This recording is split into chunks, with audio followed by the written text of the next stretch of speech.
And we are live. Let's go. Welcome all sports fans and everyone across the nation to another extraordinary episode of Tuesdays with TJ, presented by UnEducated Sports Talk. I'm your host, Carlos Clayton, and my homegirl, PJ. We always have the dynamic duo, but we also have our trio on Tuesday, the one, the only, Mr. TJ Tracy. What's good, my guy? I'm good. How are you today? I am doing well, man. We had an incredible week 3 Oh yeah, we of did. action, and even better week 4 coming up. I'm looking at the schedule like, yo, okay, this is gonna be a crazy week for week 4. But we gotta talk about week 3 first of all. So if you guys are in the chat, keep it rocking and rolling. We'll answer all of your questions. I promise you guys, at the end of the stream, we will answer everyone's questions, y'all. So thank y'all for showing love and support. And hit that like button on your way in, on your way out. If you're watching this via replay, thank you for the love and support. You guys are awesome, man. And we do this every single Tuesday. Myself and TJ Tracy will break down all of the big news of week 3 and every week that we go on here, y'all. Playoffs and all that good stuff, man. So we'd have the good, the bad, and just the downright Oh ugly. What yeah. we have every single week, but we're such a generous show. We're such a lovely show that we always got to start with the good first. Um, and we had a lot of good going on in this week 3, a lot of bad and a lot of ugly as well. But like I said, we're very generous people, so let's get it rocking and rolling, man. First of all, I want to talk about the state of the NFL itself, y'all. After week 3, TJ, I'm not gonna lie, man. I mean, outside of a few extraordinary teams, Mm. all the obvious ones, Chiefs, Niners, Eagles, right? Outside of those 3 teams, you're looking at an NFL that's like, okay, things are pretty freaking tight around here. And honestly, as a fan of the NFL, I love this. My first question, let's start it off, man. We have 14 teams, first of all, that are 2-1. After 3 weeks, you guys, only 3 undefeated teams left. We have the 3-0 Niners, the 3-0 Dolphins, and the 3-0 Eagles. Our last 3 undefeated teams in the NFL after just Let's 3 weeks, go. right? And but we have, check this out, 14 teams that are 2-1, which is crazy, which is almost half the league is at 2-1. Mm. The Yeah. parity has never been tighter than it is right now. So before we get to that question, shout out to everyone in the chat right now that came in early. Thank you for the love. Samuel Wilkins is in the building. Says hello and Education Sports Talk. And PJ and TJ, good evening. He said, or TJ. All 3 of us in the building. The beautiful Markai says, hey everyone, what's up, Markai? We got generic ballman, Mr. GBM. What's up, PJ? Said, what's up? Hope all are well. What up, Carlos? TJ and PJ. Infinity Productions in the building. He said, yo, what's up? I got 22 Ronin.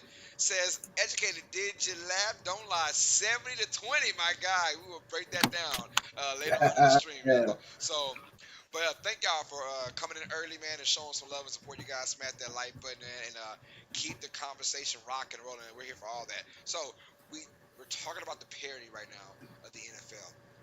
Like I said, 3 undefeated teams, 14 teams at 2-1. It is a cluster fudge cake right now in the NFL after only week 3. My Yeah. thing is, TJ, rate the start of the NFL season after week 3. Man. How you feel about it? It's been fun. It's been absolutely chaotic, and it's been fun. The parlay of all the teams, it's just madness. Obviously, you've got the teams that are shining, like the Dolphins, and obviously, uh, which is ridiculous. But even the teams you would expect it to be amazing, like the Chiefs, like the Eagles, have looked a bit rusty and a bit not all there. That's allowed teams who you think were terrible, i.e., the Cardinals, the Colts, the Texans, to sort of find their feet and have competition. And it's been great seeing all these teams just be absolutely mental. And you cannot predict week to week, can you? Like, you don't know who's going to win week to week, and that is how you want the NFL to be. Like any given Sunday, Yeah, this you this want feels like this teams. feels like the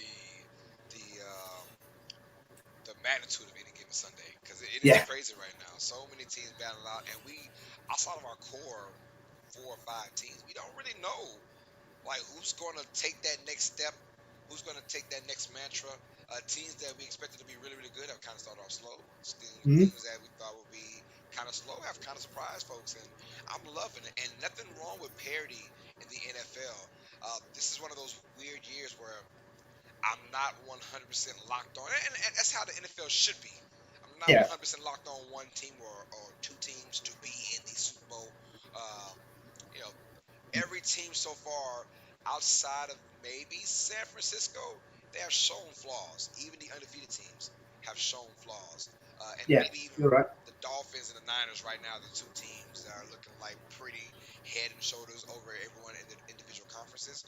But I'm thinking like everyone has flaws so far, and I love it because it makes the season much more unpredictable. And even after week 3, still 95% of the teams feel like they have a shot of winning or going to the Super Bowl or going to the playoffs or winning the division or something. And Yeah. you gotta love that. You gotta No, I love know that. that. What was it? We suspected that the FC South, for example, it was the Jaguars division. They pretty much got it already locked up. Maybe the Titans will give them a bit of fight. Currently, the Colts are on top. Like, who would have thought that? The Colts, and yeah, it's amazing, and I'm so excited for it because it allows the teams that don't normally get the attention, i.e., the Lions, get like they need and hopefully give some fan base. Obviously, that also means teams that do stink, i.e., the Bears, also gets the attention, which They're gonna sucks. stand out a lot more. Yeah, Like the ones that are really bad are gonna really stand out this yeah, particular season because it looks bad for i.e. the Bears. cool. They are lucky this Sunday that one, the Broncos did what the Broncos did, and two, Taylor Swift was at their game because that just took all the pressure off. You know what I mean? Everyone just forgot how sucky the Bears were. That's funny. So you're saying that Taylor Swift overshadowed the Bears getting beaten by the Bills? Completely, completely. Like Hey, you know what? every I believe you too. I believe you. it was like they cut more to what Taylor Swift was doing than they cut to what the Bears are doing, and then they You're right. eventually just cut the game. They were just like, "I'm sorry, not even Taylor Swift can save this game." Every Travis Kelsey touchdown, Look, every mention of Kelsey, they just went straight to Taylor Swift and her entourage, and of course Kelsey's mom. So yeah, yeah, they got a lot more plug than the Bears, and that kind of sucks. We're the Chicago freaking Bears franchise, and we had this pop star girl come in there and overshadow what we do as an NFL team, which yeah. says you really about your squad. Yeah, that's true. What's quite funny is obviously, I assume it's a joke, that someone cut to a picture of the Eagles Kelsey next to DeAndre Swift, and it's like, so are these two dating? Because I keep hearing Kelsey and Swift dating, and it's just like, I was like, that's very funny.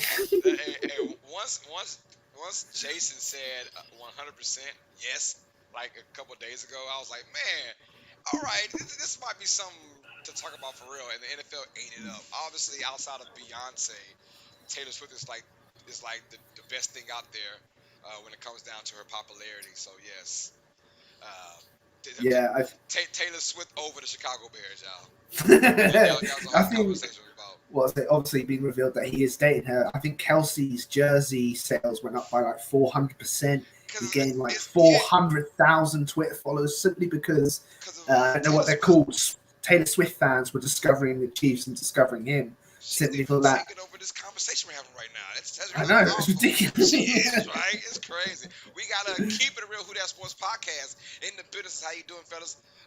Of the undefeated teams, who you rank number 1? Oh, we'll get to that in a minute, man. I like that. I like that. I like that. We're gonna get to that in a minute. Yes, sir. I got 22 Ronan in the building showing love. We've got Travis 303 says PJ's 40. No, how do I get on PJ's team? She said, you gotta be a winner. You gotta be a winner. What's up, Travis? Mike Yo is in the business. Good afternoon, Carlos and PJ and TJ Tracy. What's up, you guys? Thank y'all for the love. Got the beautiful Christian Ruda says, hey, Los and TJ and the beautiful PJ. How's y'all Tuesday going? We are doing absolutely fine. How about you, TJ? Doing good, doing good. Ronan has asked me to, TJ, ask UST what switches. So what's a switch? The switch. You know what the switch is? Lord, hey, if don't be a young guy in the South and have your grandma tell you go get a switch.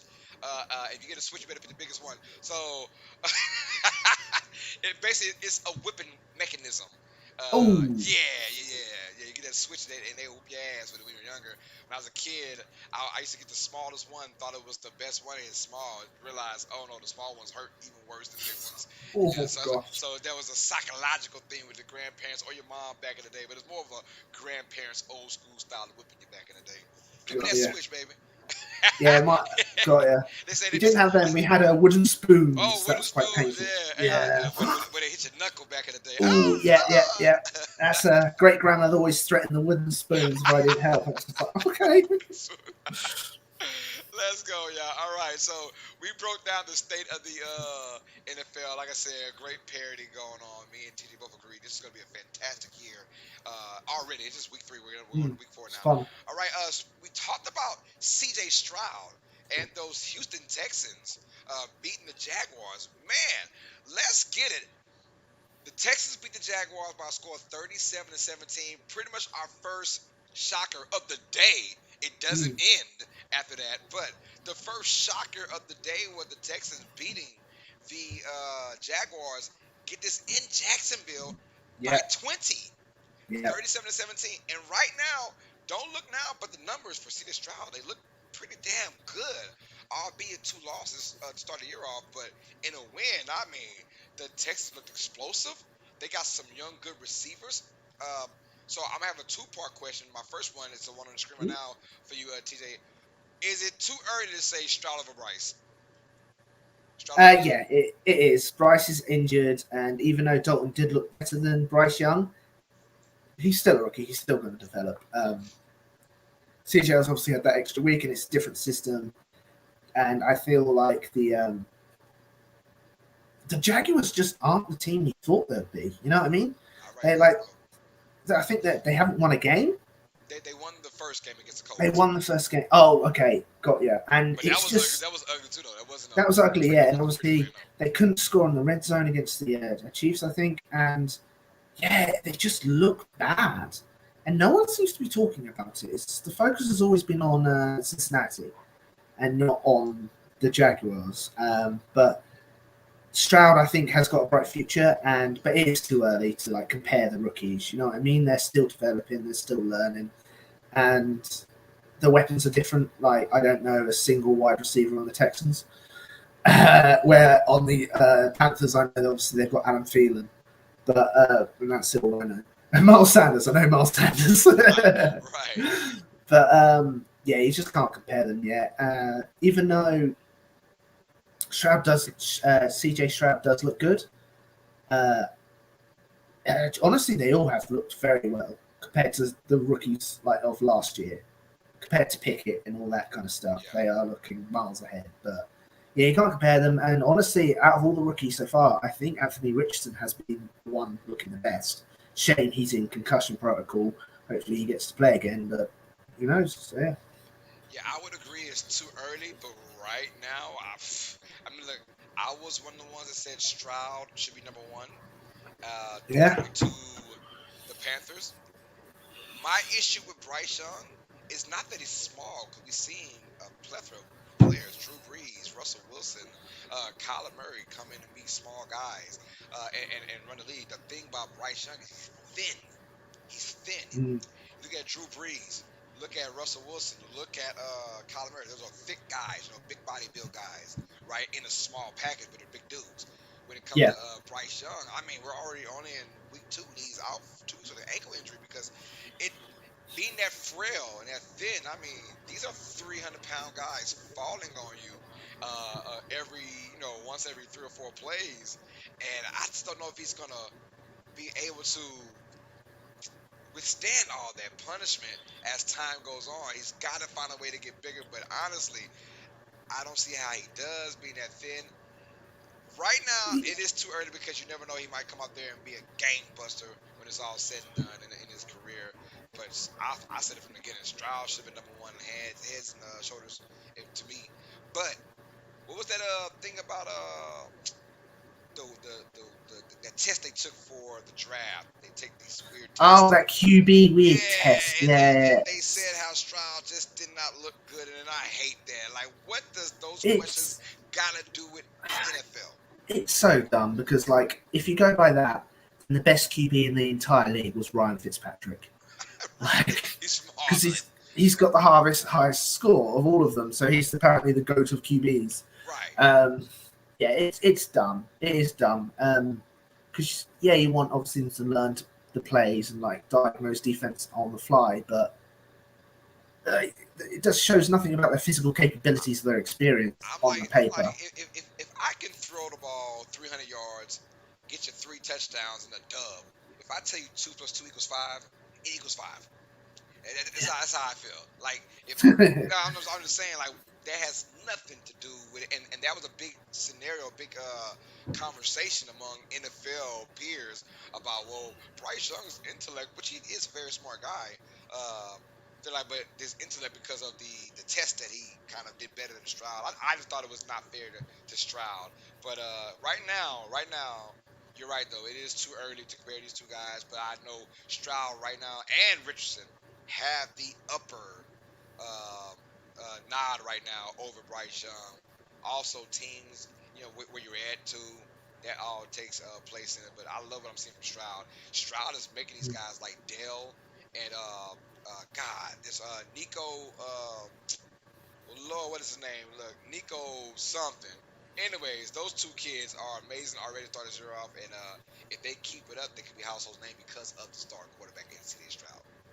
Yeah, So, and all of them do look like they've got a bright future. oh Hopefully, yeah. this QB class is going to be really good, and hopefully none of them are busts. But who knows? Yeah, All right, let's get to our next topic, you guys. Our next topic, we have the Eagles, who dominated the yeah, Bucks 25-11. But my question is, there were a few turnovers from Jalen yeah. Hurts. Obviously, miscommunication on a few of those. Even in wins, they're looking not ugly, but there is room for improvement. Do you think so? Oh, completely agree. And it's sort of been a progression throughout this couple of weeks. It's like first week was really bad, really ugly. Like I said, we won the game but felt like we lost. And the second week, our defense, well, I wouldn't say our defense. Apparently, the Vikings just don't like holding on to the ball. like, so that spelled it out. But yeah, we're in the right direction. Like our offense is heading in the right direction. Like we're starting to throw more. That it's actually working. Like thank goodness our run game is so dominant to allow the passing offense, to catch up. I've got no fear yet. Like the first interception was a miscommunication. It looked like Swift went right, where everyone assumed Jalen thought he was going to go left, so he just threw it straight to a defender. The last interception, I didn't like. He was tried to force it into coverage, but then again he tried to force it into coverage to Devontae Smith, who he has trust in, was just going to go for a 50-50 ball. Thank goodness our defense turned it into a safety, so we actually got points off it. Like amazing. But I'm not concerned yet. I think like the ball is now rolling in the right direction. So, but hey, if you ask me 3 weeks from now, and if we lose to the Commanders, which are next week, might be a different story. But it's going to be interesting because everyone's going to compare our offense to what it was last year, which is the high flying, high slinging, like through the air, we're going to burn you. And obviously, everyone's going to compare it to the Dolphins. Like if you're not doing what the Dolphins are doing, you're failing. Which I'm not Right, going to lie, right, no one's doing what the Dolphins are doing because right. that's insane. Nah, look, the Eagles. It's crazy in a 25-11 victory. They still, even with their mistakes, they were still dominant, and that's Mm-hmm. always a good thing for any team, especially those random teams that make it to the Super Bowl and lose. Those are Yeah, the teams that usually the next year they just like pack it in. We had our one chance and we failed at it. I think this one, the Eagles are only the fourth team in I think Super Bowl era to lose Super Bowl and come out and win their first 3 games. That's good. And Yeah, and, and, first and time. the way they've done it, you're talking about against a gritty Patriots squad, Hmm. against a high flying Vikings team that can score at will, and then on the road against a really good defense. And I felt like the running game with Oh. DeAndre Swift was just outstanding, and it's almost like they were bored against the Vikings and bored against the Bucks of all that running. Let's just try and tune our passing game up, Yeah. And then I'm like, how you get so bored of running 7 yards a carry? It felt like, and like I said, what a pickup from the Eagles for Swift, man. Oh, the Lions are idiots. How do you give that? Like, I know he's been injured, and it's. Like, I reckon this is his first healthy year, hopefully. But it was a fourth round pick in 2 years' time. Mental. Mental. I don't get it. I don't get it. That's why I made my YouTube short about it. But a lot of Lions fans came on that short like, "Hey, just watch out, man. He just gets hurt all the time." I'm like, well, while he's healthy, he is killing the game. So, Yeah, yeah, he's game week career game in week 2, and then 135 yards week 3. Hey, and like he looked good. Like, obviously we pulled him at the end of the quarter because the game was out of reach and we didn't want to risk injury. And Gainwell got a lot of the carries in the end of the fourth quarter. Well, I said the end of the fourth quarter, the last 9 minutes of the fourth quarter, because we burnt all of the clock. right. But yeah, no, it's. I also like the Eagles. When Sirianni took over, he put in this sort of regiment of trying to stay healthy, because the last 2 years of Dougie P, we were injured. I don't know what happened, but someone stepped on a black cat and cursed us for 2 years because we were just injured like there's no tomorrow. But he's been so focused on keeping health. He's got this system in, and it's worked all last year. Like, we had hardly any injuries. Obviously, Jordan Davis went down, and obviously Jalen did go down, unfortunately. But majority of it, I think, in the Super Bowl, all 22 starters were the 22 starters that started the season, and that's incredibly rare. Yes. And yeah, this year it sucks. Like, we lost 2 key pieces in preseason with McPherson and Rodney McLeod, I think. No, not McLeod. Sean Bradley, I think. They obviously tore their Achilles, which sucks, and obviously Vontae Maddox tore his pec. Yeah. Those are sort of injuries you can't really prevent, because, especially Maddox, because he plays so physical. Like, he's slamming his body into a defender. Yeah, he's going to get injured. And we had a string of injuries early in the season, but it's sort of, that's when you want them. You'd rather have injuries at the beginning of the season than at the end of the season when you kind of want to do a push. So hopefully the system works and gets them done. While there's injuries, while there's still room for improvement, like your coach said, we expect to not be perfect right now. It's just week 3, and Yeah. so far, look, still get a dub though. They're 3-0, Yeah, that's all that and matters. right now they are tied with the Niners for the only 2 teams at 3-0 undefeated in the NFC. All right, so those are good. Let's go with the bad now. The first one, we're going with the Choke Bowl. We had 2-0-2 teams. 2-0-2 teams that we figured, man, they were going to have really good starts to this year, or they should have, but it almost feels like these 2 squads are cursed. We're going our first game. It's going to be the Vikings versus the Chargers. The Choke Bowl, you guys. And it comes every 4 years. These 2 franchises have been choking like crazy over the last decade or so, man. Maybe even longer now. Going back to, the Culpepper days, the Randy Moss days, where he just couldn't get it done, to the Phillip Rivers days. But now, this game, if you were a fan of each team, obviously the Chargers fans are still pissed off about the win, and Vikings fans are pissed off because what the Chargers did, the Vikings couldn't capitalize. The Choke Bowl. Yeah, if you don't know, here's a quick story about how the Chargers won this game. Chargers had it at their own 24-yard line, up 28-24, with a minute and 2 minutes to change, right? No, a lot. A minute and like 45 seconds, right? They decide to go for it on 4th and 1 from their own 24-yard line. That's your guy Staley once again. They go for it. TJ, they get stuffed. Yeah. They get stuffed. They get nothing. Turnover on downs. Are you kidding me? Okay, the Vikings. Well, we got this in the bag. We need 24 yards for the go-ahead touchdown. Yep. These guys get a first down. Time is ticking. All of a sudden, with 2 timeouts to go, the play went from 34 seconds. They didn't snap the ball until 13 seconds with 2 timeouts. What are we doing here? On that same play was 1st and goal. Kirk Cousins drops back, throws middle, interception, ball game. And I'm sitting there like, what in the fudge cake is going on in this game? The Chargers, look, I promise you, if the Vikings won this game, I had a real feeling Staley was gone.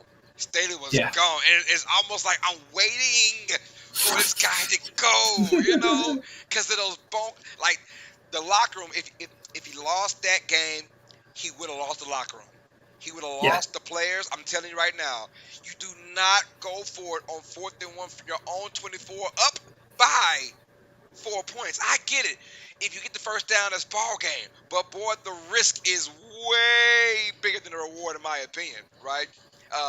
You kick the field goal. I mean, you punt the ball and you have your defense, because the Vikings still got to score a touchdown, not a field goal, a touchdown. Yeah, man. And so I didn't get it. I didn't get it. But at the end, the Vikings choked a little harder than the Chargers, and that's how that game was won. What are these two franchises doing, TJ? Well, I don't know. We even joked about it last week. What's the stronger force? The Chargers charging or the Vikings being the Vikings? The Vikings fighting a little harder today. And because like Kirk Cousins, I feel sorry for Kirk Cousins, which sucks because he's what 184 million fully guaranteed, but he is playing best, amazing. Like he's playing his heart out. And he just keeps coming up short. And it is one of those that they're in the games, they lose. Where last year they were in the games, and they win. They've just swapped. The games are tight in, we're just losing. And it's the situations where I don't know how they're going to stop it. Like, honestly, it's the head coaches. It's just got to be the head coaches at this point. Brandon Staley, I think, is on the sabotage his career, because no one makes that decision. No one makes that decision and goes, yep, I made a good decision. Maybe he heard about, I think it was like 120 million is owned to head coaches who aren't currently head coaches. Like, crazy. Ridiculous amount of money. Maybe they heard it's like, wait, I can still get my money and not do anything. So he's trying to look like he's sabotaging the game, but not look like he's sabotaging the game, which is failing because everyone knows it's just him. But it's mental. You're just like, why are you doing this? Just kick the ball. I know they've got Justin Jefferson, but he has to then go more yards with Justin Jefferson than less. Yeah, it's accidental. At this point, if you're the Jets, would you trade for Kirk Cousins? I mean, you could try to, but would the Vikings want to give him Kirk Cousins, because they're in no man's land? Speaking of the Vikings, I've got my hot take for later on. It's something dealing in that vicinity. So yeah, I'm excited about that. It's Kirk's last year in Minnesota. Minnesota. So, and he is playing very well. But they've sort of admitted, like, when he's not going to be our QB next year, they're not going to bring him back. So, at least you get some value out of Kirk. I don't know how that works, man, because you got to think that they're going to win some games and not be in the top 5 or of the draft. I don't know how, but you're right though. You can't just give up Kirk Cousins' production and go off with a rookie next year or someone young. It's just weird. But you're right though. It's almost like when Kirk Cousins when there's no pressure, right? During the game, he's just slinging that rock, man. He's got over 300 yards passing, 3 touchdowns. It looks good. And then the one time we need you, and he just like throws a dud in traffic and it gets tipped and intercepted. It was just crazy, man. But Yeah, it's I mean, that play went from 34 seconds to 13. And mind you, these terrible. guys are in this is urgency. We gotta hurry up and get it. Let's go. Yeah, And they I, wasted 21 seconds just audible and with 2 timeouts. There's 2 timeouts. Just call a I know. timeout. But that's the head coach as well, Kevin O'Connell. Let's not forget about him. We're talking about Staley, Hmm. but O'Connell's had some issues as well as a head coach for the Vikings. So that goes on everyone, man. But Kirk Yeah, Cousins also being the veteran quarterback he is, that just boiled my skin as an NFL fan. Like these two teams just cannot get it together. But of course, someone had to win, man.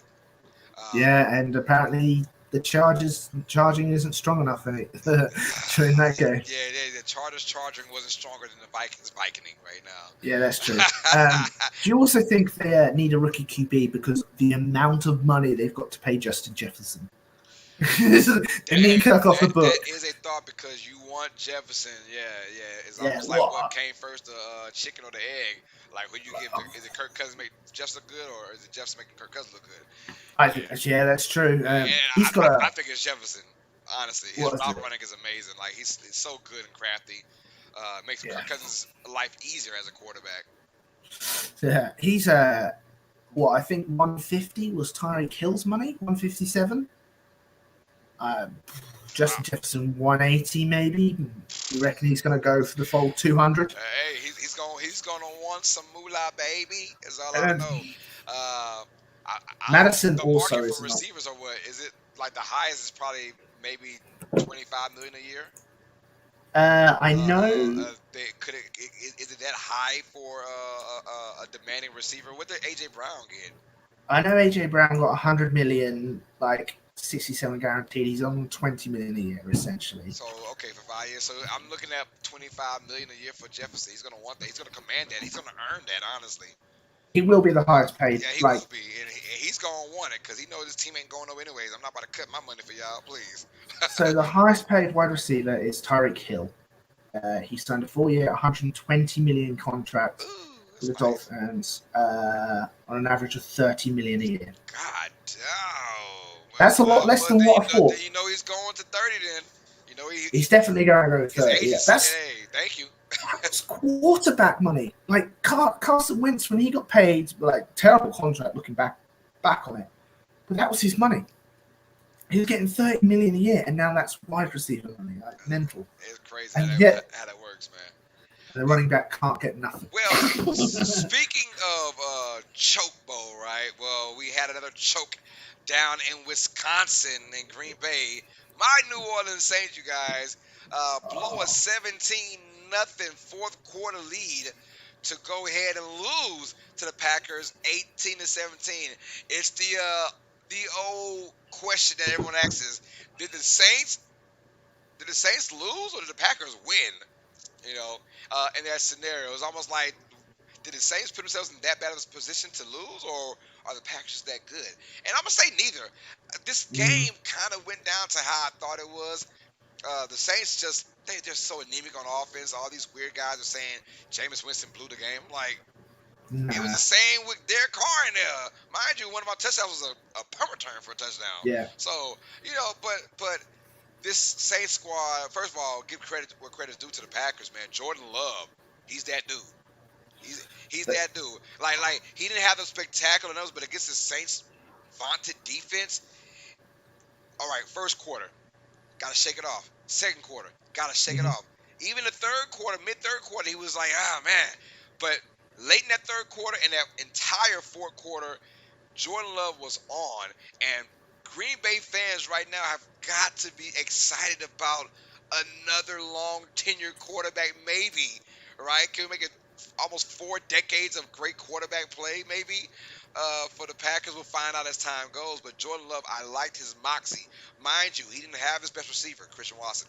He didn't have Aaron Jones, the best playmaker on the Nope. field against a really good Saints defense, albeit a tired Saints defense because their offense, New Orleans, was just horrible in that second half. I think it was 6 or 7 straight possessions, 3 and out, and punts. Mhm. It was just that bad. So the defense couldn't even breathe towards the end. But uh, I don't know. It's concerned about the Saints because we know that they're going to still win games being ugly right now until they can figure things out. The Packers, though, I thought the Packers won this game because Jordan Love took over and he's got the moxie, man. He's got that it factor that I saw, that I heard about. And even his weapons being down, it's almost like, first of all, shout out to the Packers O line. That was a great outing, especially in that second half. My man Love did not even get touched, No, it's per true. se. So great game. Two teams that are, in my opinion, on the rise up as far as what they can be.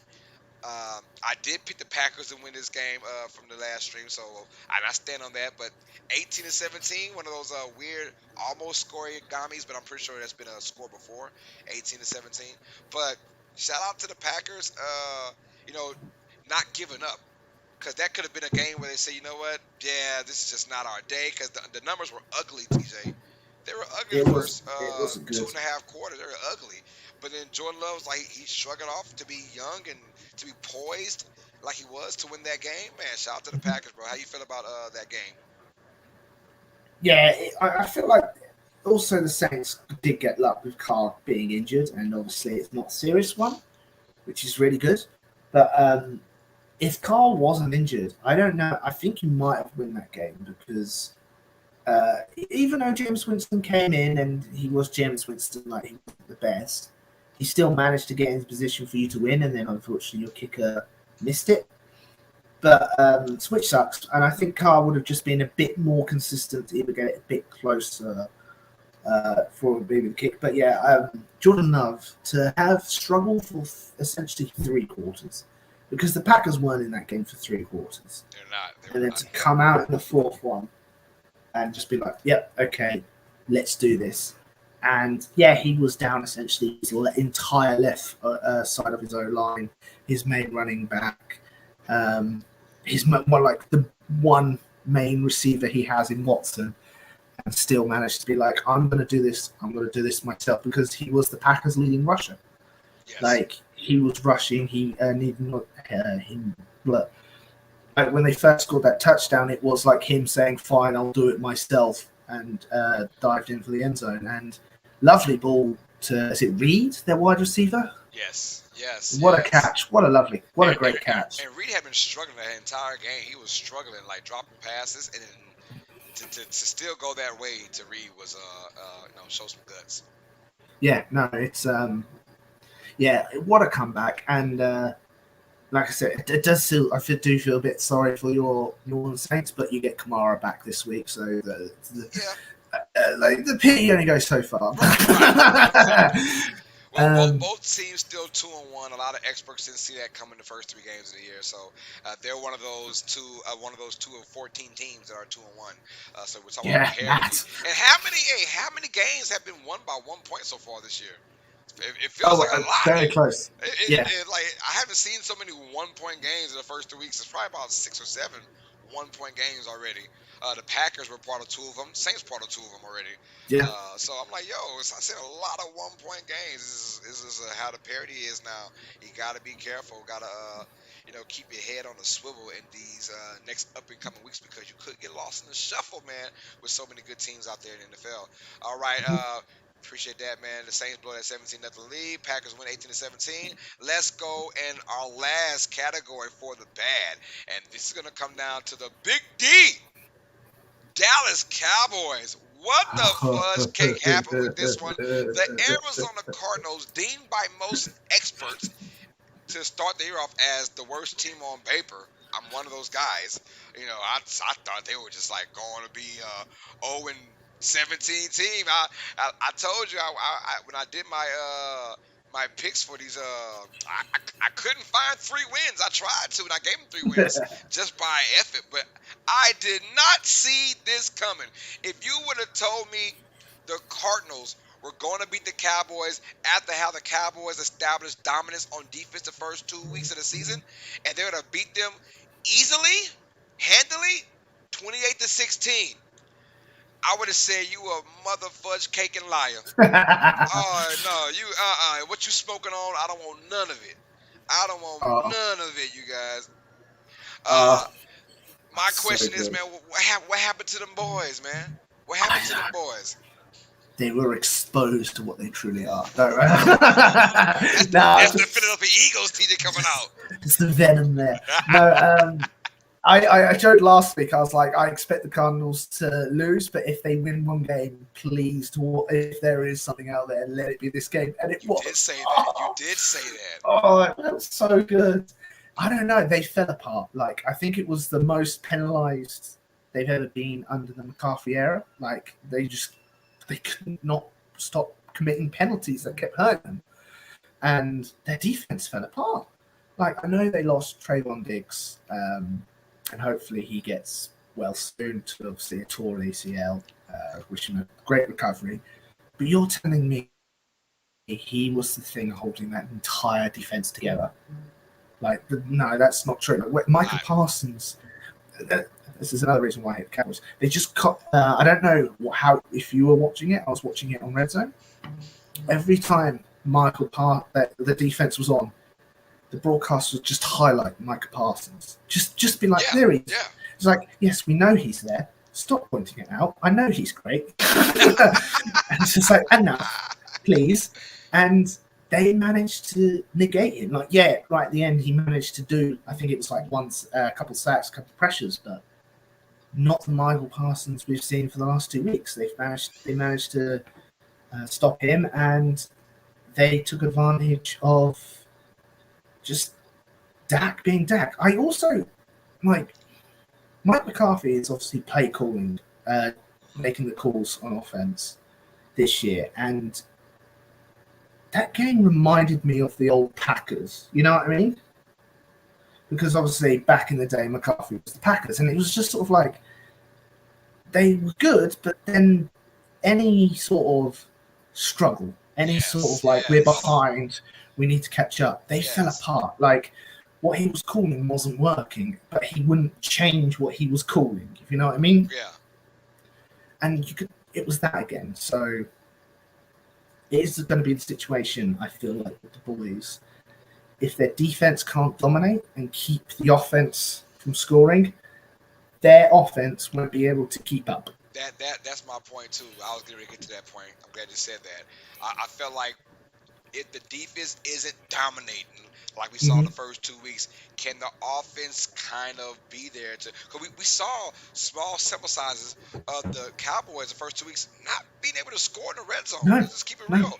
It's been a bunch of field goals and a bunch of defensive touchdowns, right?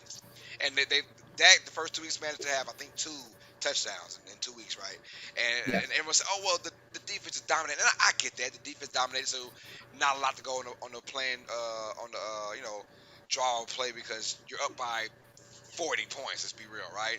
But that's still no excuse because they still did not show. And when you have Tony Pollard, and when you have CeeDee Lamb, and when you have this really good quote-unquote offense, I've been a Dak Prescott supporter now from the time being. And I was like, man, he just doesn't deserve the hate he's getting. But now, I don't know. I'm starting to kind of fall off that trail. This particular game, where, mind you, this is a Cardinals team that's trying to quote-unquote, they're trying to tank. Josh Dobbs is their freaking quarterback 2 weeks before the season starts. He just got there. Right? Yeah, that's true, but we've got to give credit to the Cardinals, and we got to give credit to Jonathan Gannon. They are disciplined, and they are like, I don't like Jonathan Gannon, so I've got to. He has coached them well, and they do have fire in their belly. He has. I mean, they lost by 1 in week 1. Another 1 point loss. Yeah, there we go. Yeah. They collapse. They lost by 3. That collapsed to the Giants. They were winning 28-7. And then now this Cowboys team, they waxed them. I mean, and they say, oh, Trayvon Diggs was the reason. No. I saw Trayvon Diggs has nothing to do with the line of scrimmage at all. And I saw college-like holes, right? that Connors was running through, not even being touched for 5 yards. And I was like, whoa, what is going on? I don't want to hear about our brother went down and now we're sad. No, it's the NFL. Everyone goes down on every team. You got to suck it up and just go with it, man. But if Trevon Diggs has nothing to do with the line of scrimmage, why is James Conner getting 6 yards a pop? Precisely. Yeah, you're spot on. Like, he wasn't like the last 2 weeks with them dominating the defense dominating. Like, Diggs was mentioned, but it wasn't the main focal point. It was always Micah Parsons, Right. Micah Parsons. He's the reason why they're winning at the O line. Like, he can't be stopped. And like, they managed to remove him from the game, and the entire defense has fallen. So it shows, like, yeah, they lost Diggs, that sucks, but it was Parsons. Remove Parsons, and the defense ain't as good. So it is going to be very interesting when they face against, like, my Birds, who have that great O line and created holes you could fit a bus through, like last night. So it is going to. I think the boys, the Cardinals, believe it or not, showed potentially the recipe to beat the Cowboys. But have you seen they've come out saying, "Oh, we've got to change all of our signals and hand signals now because the Patriots signed a QB of their practice squad, and he'll apparently reveal all of their." Bill Belichick. Yeah, and they're like, "Oh my God, he's going to reveal all of our secrets now, so we've got to change everything." It's just like, okay, like, if you're that scared of a practice squad QB, you know what I mean? Right, come on, man. I feel it, man. But back on Dak Prescott, it's like when these games we need you to get us touchdowns, especially in the last 4 or 5 minutes of the game. You get down to the goal line and the interception you threw. If I don't know if you've seen it on social media, like the QB point of view from the sky. Where was he throwing that football? There were more Cardinal guys in the area than the Cowboys guys. It was 3 against 1, and I'm thinking to myself, what are you doing? You know, and I had listened to my homegirl called him the Black Kirk Cousins. I said, oh, not another Black Kirk Cousins again. So I don't know, Cowboys, man. The state of Dallas Nation, man, it's in flux right now, and it's almost like they got the big head. Cowboys fans, Cowboy Nation, ownership, the players, they got the big head. 70-10 the first 2 games of the score differential, right? And now they got knocked upside by the Cardinals of all teams. So back to reality, and I'm happy. Fingers crossed. But they've entered a thing, because even those first 2 weeks we mentioned that their offense wasn't the best. Right. The offense didn't win those games, and obviously. Dak Prescott's got to come up for a contract extension soon. But you're going to be running out of money because you've got to pay CeeDee Lamb, Micah Parsons, all these players, Tony Pollard. Like, they did pay Diggs over the offseason, so thank goodness he got his money. But is it the point where Dak is time to go? Do you risk getting rid of Dak? Because he would want a premium. He won't take less than 45. Right. I saw last year. I gave him a bit of a doubt because of his injury last year, but like last year did not end well for him. 15 receptions in like 12 games, and now this year, when they needed him the most against not the best Cardinals team, but like I said, playing very disciplined football. Outside of that second half against New York, they've been playing some really good football. So yeah, we'll see, man. Cowboys had the Patriots this up and coming Sunday. Should be a very interesting matchup coming up. All right, so we got that down, y'all. Now it's time to go for our downright ugly. Downright ugly, man. And right now, y'all all know where we're going with this one. Everyone's been talking about it for like the last 3 or 4 days. Or I lied. What's Tuesday? The last 2 days. The Miami Dolphins. First home game of the year against Sean Payton's Denver Broncos. And they bum rushed them. Destroy them, annihilate them, crucify them, slander them. I'm trying to find out what other word can I use, TJ? Murdered. It was was a It murder. was a murder. It was an outside murder, and no one snitched because no one cared. The Yeah, Miami it was Dolphins just, beat the Broncos 70-20. Good it God was bad. Almighty! How has their defensive coordinator not been fired? It's Van Joseph. I like Van Joseph. Right, I understand it's Van Joseph, but this hasn't happened. A 70 bomb And hasn't been played since 67. kudos to McDaniels. Could have scored 73, but He could have broken the record. he was humble. He was humble, and I'm not doing that. I'm not that kind of guy. So I respect that all day. Me, I would have did it. Me, history. I would have did it. My name will forever etched in the record books now, baby. See, I feel sorry for Russell Wilson in this game because he played very well. He played very well. This is not Russell Wilson's fault because all of the points came on defense. It wasn't a pick six. It wasn't a fumble return for a pick six. Like Sutton doesn't get a bit of the blame because he did fumble that put the offense in a good position. But Russell Wilson, if you look at the stats and even the eye, he did play very well. But the shame is he's getting under fire because of what's happened. You know what I mean? And which sucks. But this is the Broncos defense is just like I know it's Vance Joseph, but to give up 70 points and to even give up 70 points to Mike White and which is a guy that caught up from the practice squads. The last team to score 70, I believe, was the New Orleans Saints against the Colts, and that was the year that Peyton Manning got hurt. And so they went anyways, but that was against a very bad Colts team the year after Manning left, right? The year after Manning got his neck injury, and they were just trash on offense, getting ready for Andrew Luck, right? That year, the Saints in New Orleans beat the Colts 70-10, I believe. Ooh. But that was a horrible Colts team. That was just they were tanking, and we knew that they were tanking. This is much better if you're a Dolphins fan. This is a Broncos team. It's in week 3 that, although 0-2, somewhat competitive in the first 2 games. Well, very competitive. They lost by 1 and lost by 2 the first 2 games. Right.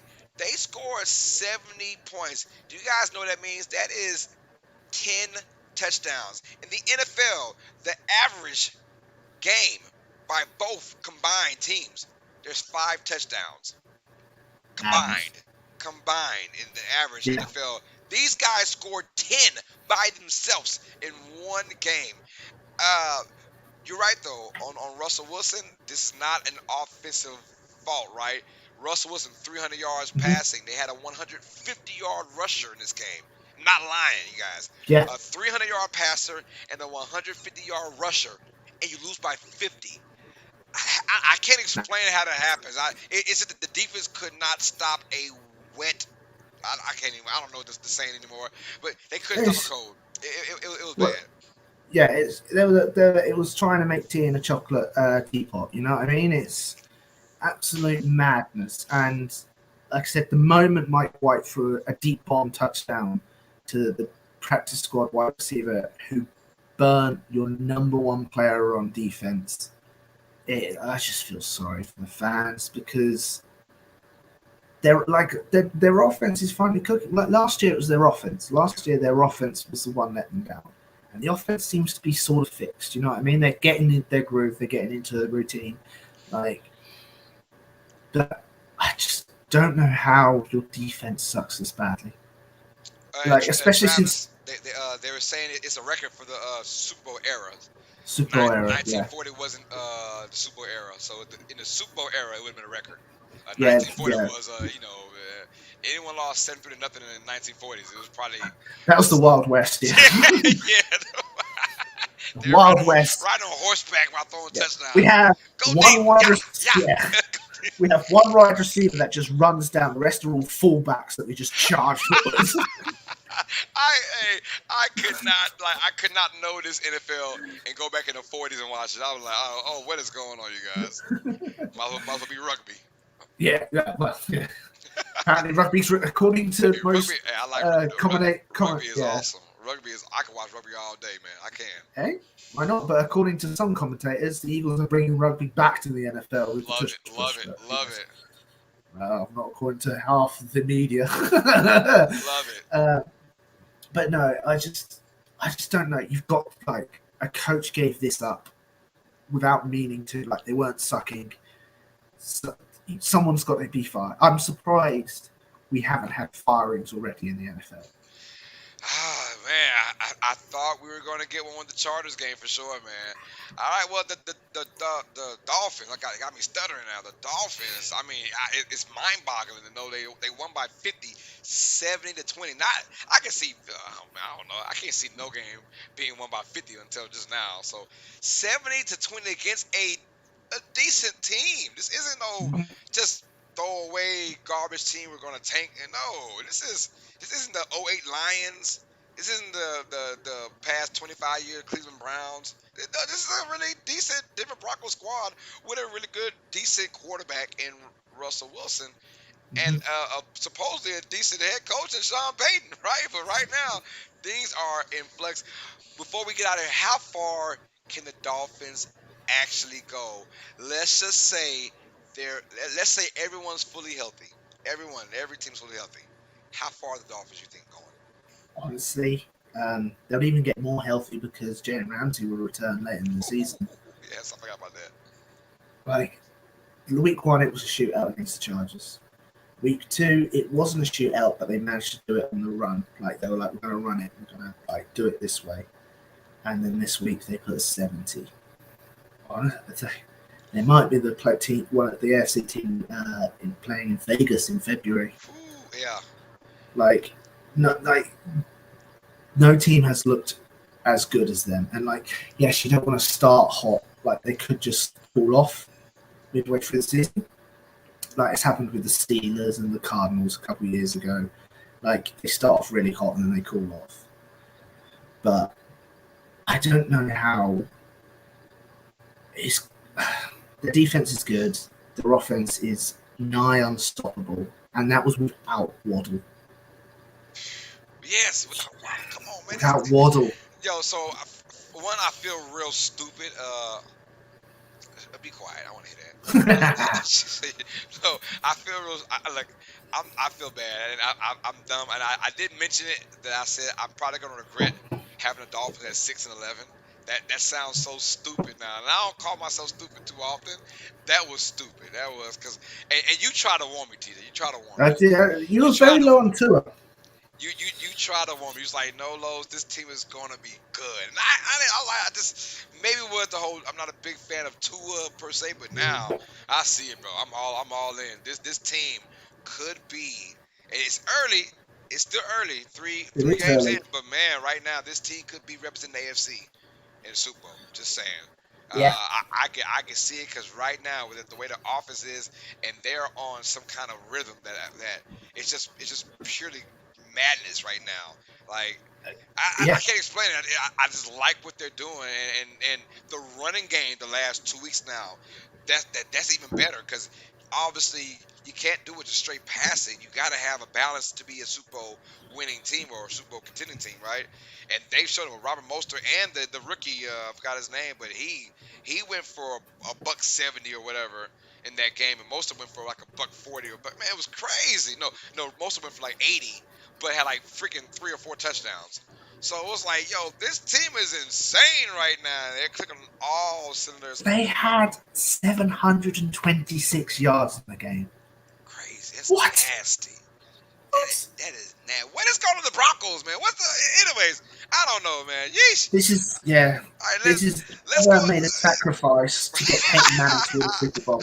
This is their repercussions. It's like you'll win a Super Bowl, you'll go to 2, win 1, but you will suffer for 10 years. It's like, I'll take that deal, and this is the suffering. Hey, Mark, I said, who would replace Staley, though? I don't know, but if I'm the Chargers, can someone knock on Tony Dungy's door? I need someone to knock on Tony Dungy's door right there. I need a Tony Dungy type of guy to be with Justin Herbert, right? Someone who can fix that defense, first of all, because Staley is not fixing that. That defense is horrible in Los Angeles. And he's supposed to be this defensive guru.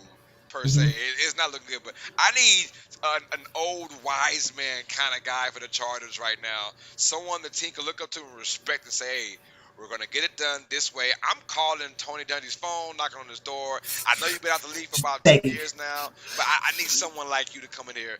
That's what I'm thinking, though. I don't know, though, but Staley's not the guy. He's not. It's only a matter of now. It's a matter of when, not if, unless they turn things around and win the Super Bowl. But outside of that, man, I mean, they get to the playoffs and lose a 27-0 lead. It was one of those. It's like, what was it? Eric Bieniemy's name's always thrown around when coaches.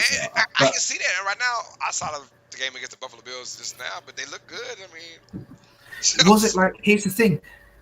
Was it that he looked good against the Broncos, or was it that the Broncos defense sucks? And it might be the Broncos defense because he threw four interceptions against the Bills. He was sacked like 9 times. He looked terrible against the Bills, and people are like, "Oh, it's just Washington being really doing really well last week against the Broncos." And now, with the perspective we have this week, no, the Broncos just don't have a defense.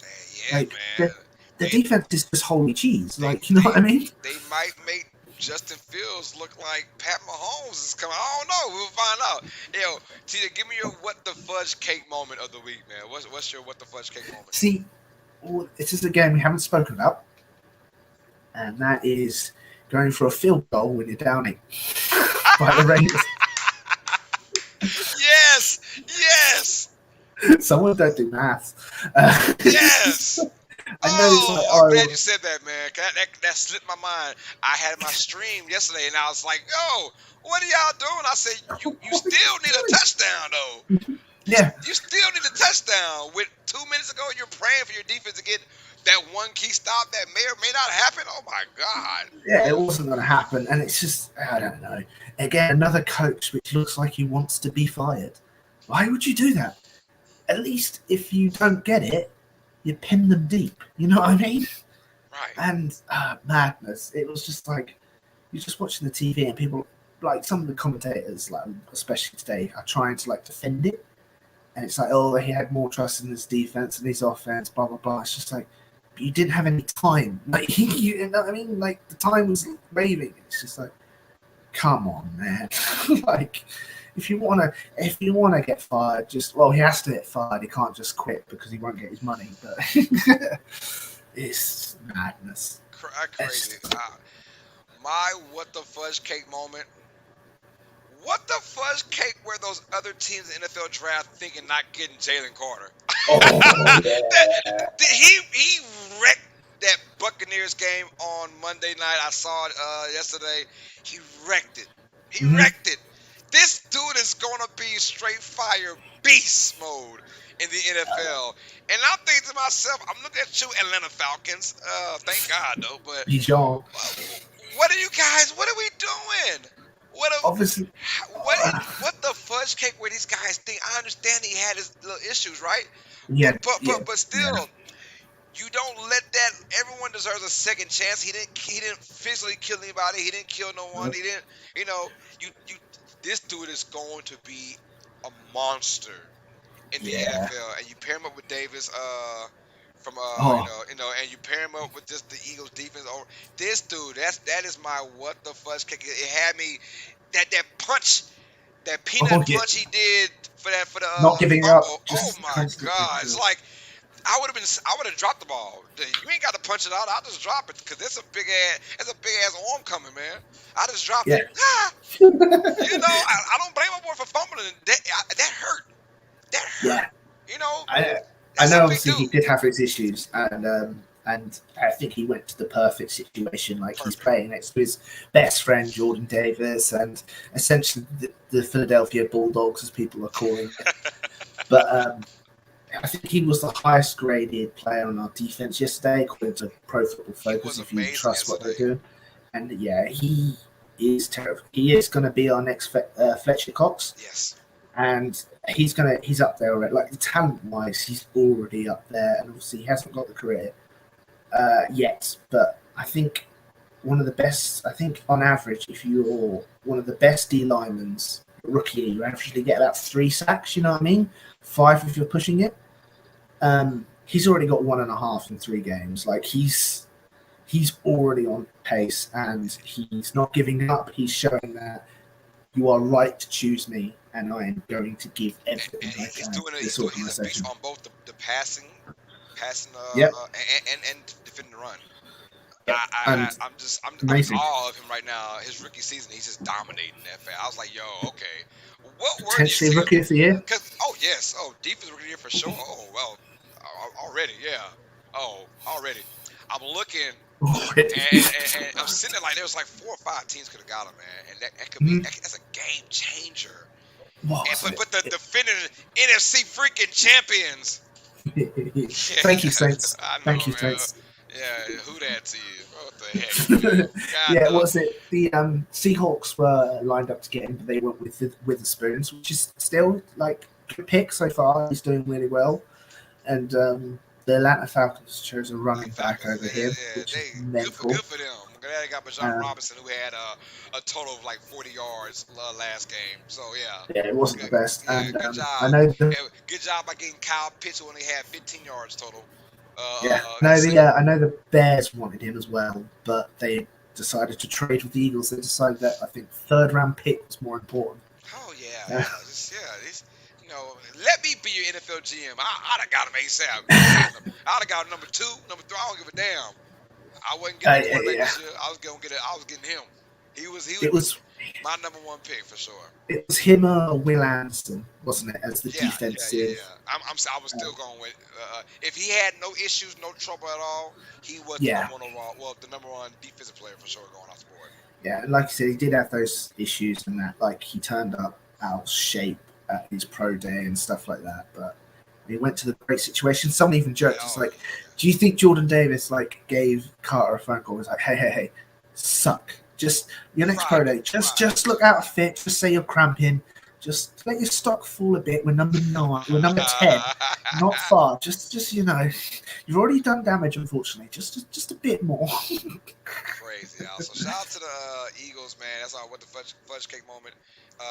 The Eagles, and yours is obviously the Raiders. Blunder, going Yeah. for the field goal. I'm with you on that. I don't get that either. That was crazy. Like it's not enough time on the clock No. to go for that field goal. So I don't know. All right, let's go down week 4 picks and predictions, you guys. Is what all you guys have been waiting for. I'm gonna tell you right now. This so far is the toughest week, and we've been skating by 8-8 to 9-7 the first couple of weeks. I can't. I'm about to be not good in this week. I can feel it, man. I can feel it. Our Thursday night game will kick off, you guys. I will be calling that game from Uneducated Sports Talk, by the way, live streaming Thursday night football between the Detroit Lions at the Green Bay Packers. Excuse me. And this one, whoo, already off the jump, bro. I don't know. These are a lot of 50-50 or 51-49 guesses for myself. But I'll go first, TJ. Detroit versus Green Bay, man. Give me the Packers in this one. I'm going Packers in this one. Oh man, just at home. Aaron Jones coming back. I like the feel, the atmosphere. The last time we saw the Lions in Green Bay was the last week of the season last year, where they beat Green Bay to knock them out of going to the playoffs. I think this year, looking for revenge. Look for revenge. I think Jordan Love is that dude right now. Got some of his weapons coming back as well. For they sat him out on purpose, especially Aaron Jones, in Yeah, week 3, so that they could be ready for week 4. Kind of like chalking up an L, but they got the dub anyway. So now it's like, win-win situation. I like the Packers. I like this defense getting that Jared Goff. He's not the best quarterback on the road, yardage wise. Won't be like huge explosive plays. If the Lions want to win this game, they gotta go via the ground game. And with Montgomery being out, maybe another game. I don't see where they get that run game going on in this particular game. I'm going Packers. which is fair enough. Like I understand that, but I'm going with the Lions on this one. Yes, sir. Straight away, we're going to go with a bit of the difference. Like Oh, I understand with it's gonna be a their lot of that. teams coming up, but sorry, I saw there. I thought it was at Detroit.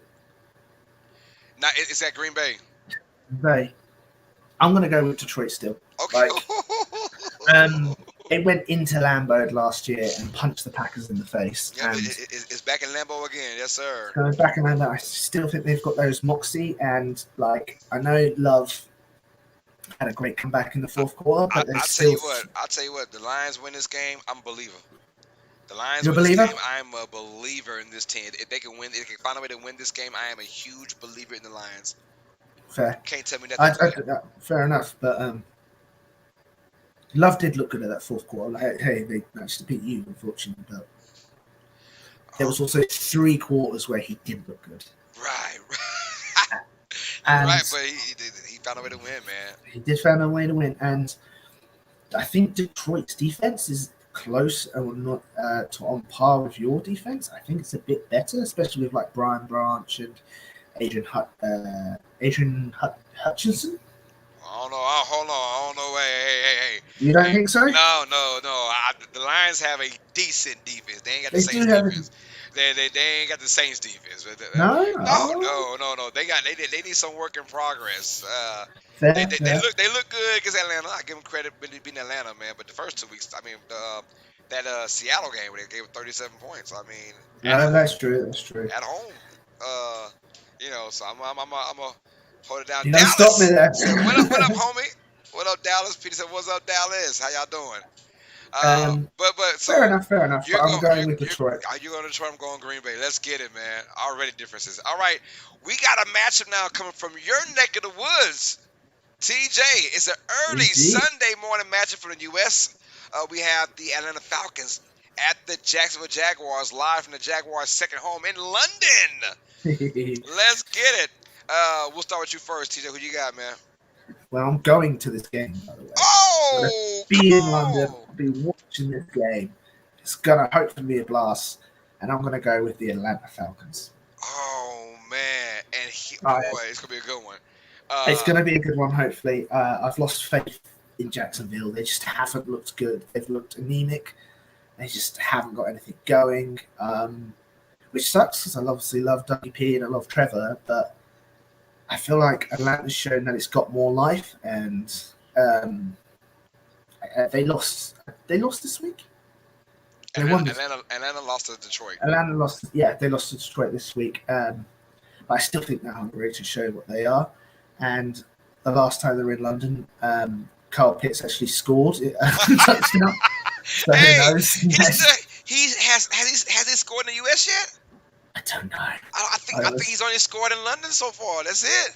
It's been 2 years. My man has not scored a touchdown. Oh my God! Somebody free Kyle Pitts, y'all. Free Kyle Pitts.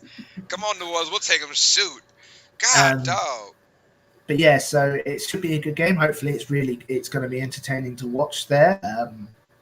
You'll say an early game. Yeah, 2:30 is lovely. 2:30 p.m. is lovely for me. But I just have no faith in Jacksonville anymore. So I'm going to go with Atlanta. And I'm going with the Jaguars in this one. I feel like the Jaguars are going to bounce back.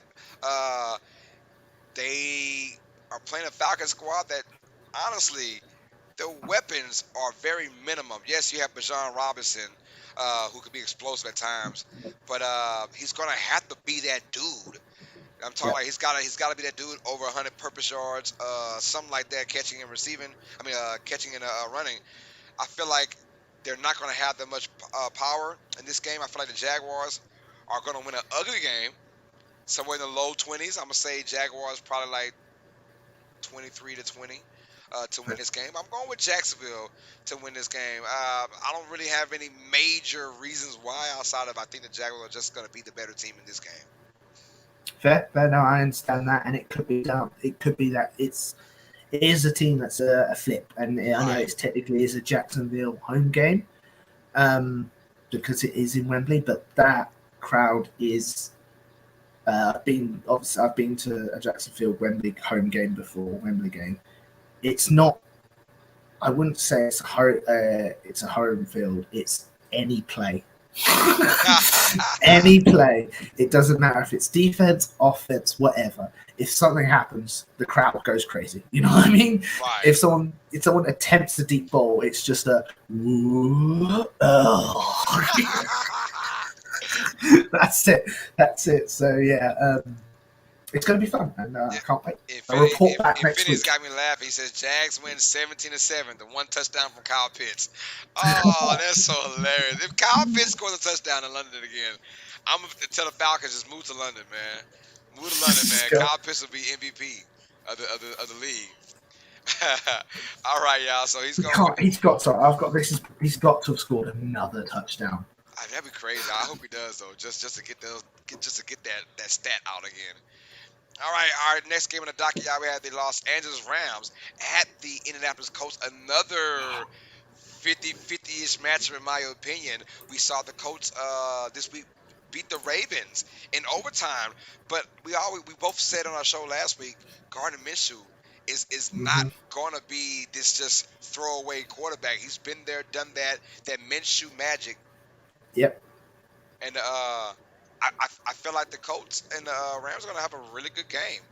So I'm going to start first. Yeah. I'm oh my God, it's another one, bro. It's another one. I'm going with the Colts. I'm going with Indianapolis to win this game. Another nail biter. And I feel like the Colts, they just cause turnovers. Same thing with the Ravens, they did cause turnovers, whether it be via the punch out, fumbles, interceptions, all that good stuff. The Colts just find a way to do that at home, fast. We saw the Rams get beat the crap out of by the Bengals defense just Monday. Took I think 6 or 7 sacks by the Bengals on Matthew Stafford. I'm gonna go the Colts. I'm gonna say Colts win by like 4, man, something like that. I'm going to Indianapolis. Fair enough.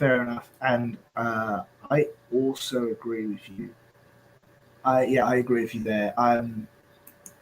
No cup yet. We had this is week 4. He was put on IR before the season, so technically he could return this week, I believe. Yeah, no. It'll be week 5. Next week. It'll be week 5. But we still had nothing. And yeah, they found something really good in that rookie. Yeah, Puka. Receiver. Yeah, I'm not gonna try to pronounce it. So he's got something there. But last week, yesterday, they were against a Cincinnati team with not a spectacularly good defense. I wouldn't say Bengals defense is amazing, and Stafford struggled. Stafford really struggled. He got sacked. The offensive line forgot what they were doing for the first, for the first 2 weeks, and he threw interceptions. Some of them weren't his fault, bounced off receivers' hands and stuff like that. But I just feel like the Colts are very well coached as well. Shane Steichen knows how to use his team, and yes, I know they won against the Ravens in overtime, and there was a bit of ref ball in there, a couple calls that weren't calls, if you know what I mean. Facts. But they still managed to win, and their MVP of that game was Matt Gay kicking all of the field goals. Yes. Justin Tucker missing a 61. I know it's a 61 and it should be rare, but coming from Justin Tucker, he missed it short too. That was the surprise. I know. It was short. I was like, whoa! It wasn't even left or right. It was short, and I was like, whoa! Because when he initially kicked it, I thought it was good. I was like, oh, that's game. And then it's like, yeah. whoa, like a full yard short. I was like, whoa, Tucker. My God, what's going on? Shout out to EJ is in the building. She's the lone Broncos fan right now. Says, yeah. Don't remind us about damn Denver team. I'm already mad as hell that Denver can't start winning. I got so pissed off suddenly because they lost big time. Yes, ma'am. Yeah. That was bad. But so we're both going with the Colts on that one. I like that. All right. Yeah. Our next game on the docket, man. From the AFC North, we have the Baltimore Ravens at the Cleveland Browns. And I'll let you go first, my brother. Oh, sorry, I just looked up Kyle Pitts' stats for his entire career. He was drafted 4th overall in 2021, yeah? Yeah. His entire career, he's only scored 3 touchdowns. Ooh. His entire career. One of them not being in US. Is it year 3, right? This is year 3? Year 3. Oh, year 3. God. He's got receptions, 105. Total yards. This is his career. Is 1,400 yards. Like, And you know who the Falcons skipped over to get that man? Michael Parsons. yeah, that draft was crazy. I was screaming it. I mean, I'm glad they did not. But I was like, yo, if you're the Falcons, you get Michael Parsons. That's a done deal. That's easy. That's a man child. Get him. They went with Kyle Pitts instead. I was like, They didn't go with, like, one pick behind him was Jamar Chase, Jalen Waddle, Panay Sewell, Devontae Smith, like Micah Parsons. Crazy. They should have went defense though. That was a. They should have went defense. The one that because Micah Parsons was the one Patrick lone. Surtain. He was the one lone like major defensive guy in that draft. It was hellified offense in that first round, but Micah Parsons was the guy for defense, and I thought and it was a no brainer to go with him. And they said, nah, we have no brains. Patrick Surtain they didn't go with, and they had to trade for Kuda this year. Like JC Korn, like so many better players. Facts. Hey, that's the draft. That's the draft. I thought. I'm down with it. I'm happy. Sorry for that diversion, but I saw that stat. I was shocked. You shot it. Like what the fudge cake?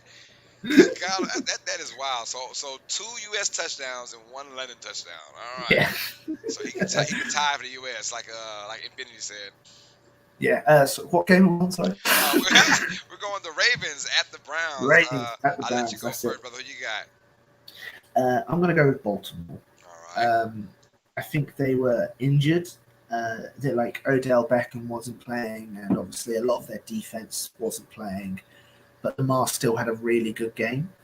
And like I said, it was ref ball and Justin Tucker missing the field goal, which otherwise they should have won that game easily. Obviously, Cleveland, they demolished the Titans. Like, it's horrible. They just punched the Titans in the face. But the Titans' offense, we knew was going to be terrible, apart from King Henry. And the Titans' defense, we thought would be better. Right. But apparently not. Apparently, Deshaun Watson decided to have his best game ever as a Cleveland Brown last week. But, I mean, my only reason is I think both their defenses are. I think the Browns have a slightly better defense because obviously they've got Myles Garrett, and Baltimore is injured. But I feel like Baltimore's offense is a bit more dynamic, and they can score a bit more because they can rely on Lamar's legs, which I think they might do in this game, especially if Odell Beckham Jr. is still injured. But they also have Zay Flowers, who has looked really good. But they do need that other wide receiver, if you know what I mean, because they did struggle to move the ball a bit. Because I think Lamar had over 100 yards rushing last game. And they still just got it like 101. 101, yeah, and they still went to overtime. But I just feel like the Baltimore's offense can score a bit more than the Cleveland's offense, if you know what I mean. I'm going with the Browns. I'm going Cleveland, man. They're at home. If this was in Baltimore, I'd have said Baltimore, but I'm going with Cleveland at home. I think right now they've got some kind of juice going on, and I don't know if it's because of. I mean, they're a Nick Chubb injury away from being 3-0. Let's just keep it real. They're going to beat the Steelers in that game. And Nick Chubb gets hurt, and they just kind of like got to go in weird scramble mode. But they had a week to prepare for no Nick Chubb, and it showed against Tennessee. Winning that easily 27-3. I'm going to Browns at home. I think they protect home field. I look for Deshaun Watson to continue to have success now from here on out, in my opinion. I think him and Amari Cooper have a great dynamic going on so far this year. And I like the Browns putting it on the Ravens. The Ravens, bunch of injuries, and they may or may not come back. But even if they do come back, Odell is still having this ankle injury if he's going to be that guy. But I don't see where the Ravens' weapons come from besides Zay Flowers. I'm going with the Browns. I think they dominate this game from a defensive standpoint. I can see Lamar Jackson flurry of turnovers, fumbles. Really? I can see would it be one of those ugly. Lamar has like 2 of those a year. Like just can't get right at all. Sloppy with the football. Cleveland and that defense at home, I feel like it's going to take advantage of right now a Ravens team that's kind of shaky, especially after their loss at home against the Colts. I feel like the Ravens are just a little bit shaky. And now Miles Garrett, you mentioned Yeah. earlier, he's about to eat. Miles Garrett about to eat, man. This dude is a beast, man. I mean, there's always gonna be the debate between Garrett and Watt, TJ Watt and Miles Garrett. Those two have been on a Yeah. tear to start this year off, man. And those are two of my favorite guys to watch, and Michael Parsons from the DNs area. So you're going Baltimore. I'm going Cleveland. So Interesting. let's go. This week we are all over the Oh place. yeah, man, I love it, man. I'm telling you, I'm sitting there watching these games. I'm like, bro, these matches are difficult. Mm. Let's go. And all right, our next game on the docket, this one between two teams that are defeated right now. Someone is going to get their first dub of the year. It's just crazy how that works out, right? Last week it was who was it? It was the Vikings and the Chargers. Now it's the Vikings and the Panthers. 0-3 versus 0-3. Am I correct? I'm not wrong about that, right? Yeah. Carolina's 0-3. Okay. Yeah, I Someone's getting think their so. first dub, man. Oh man, I'm going first on this one. I thought long and hard about this, man. I tell you what, I saw Andy Dalton play against Seattle in Yep. Seattle. I'm Yep. not even gonna stunt. Dalton looked good. It He did looked look good. good, and he was so efficient. He was comfortable. Third down conversions, he was a monster. Like almost 80% of his third downs were completed for first downs. I'm going Carolina. That defense, they're gonna Really? cause. I'm going with the. Can you even call it an upset though? Just, I don't know. I feel like they're gonna rattle Kirk Cousins. And I could be dead wrong about this one. But I'm going with the mild upset. I got the Panthers beating the Vikings. I feel like Dalton against that Vikings defense, atrocious. Mind you, that Seattle crowd might be top three in the NFL. You got Seattle, Kansas City, Yeah. New Orleans, right? Those Yeah, are your it's loud. three craziest, loudest places in those three spots. And Dalton just dominated. He shut that crowd up every single time, and that's a tough thing to do as a backup quarterback with 1 week to prepare as a starter. And he looked amazing. This Vikings defense, poo cheese, stank, boo boo, doo doo. I feel like I feel like Thielen against his former team. Thielen's going to have 100 yards receiving and probably a couple tutties in this game. So I'm going with the Panthers, man. A mild upset over the Vikings.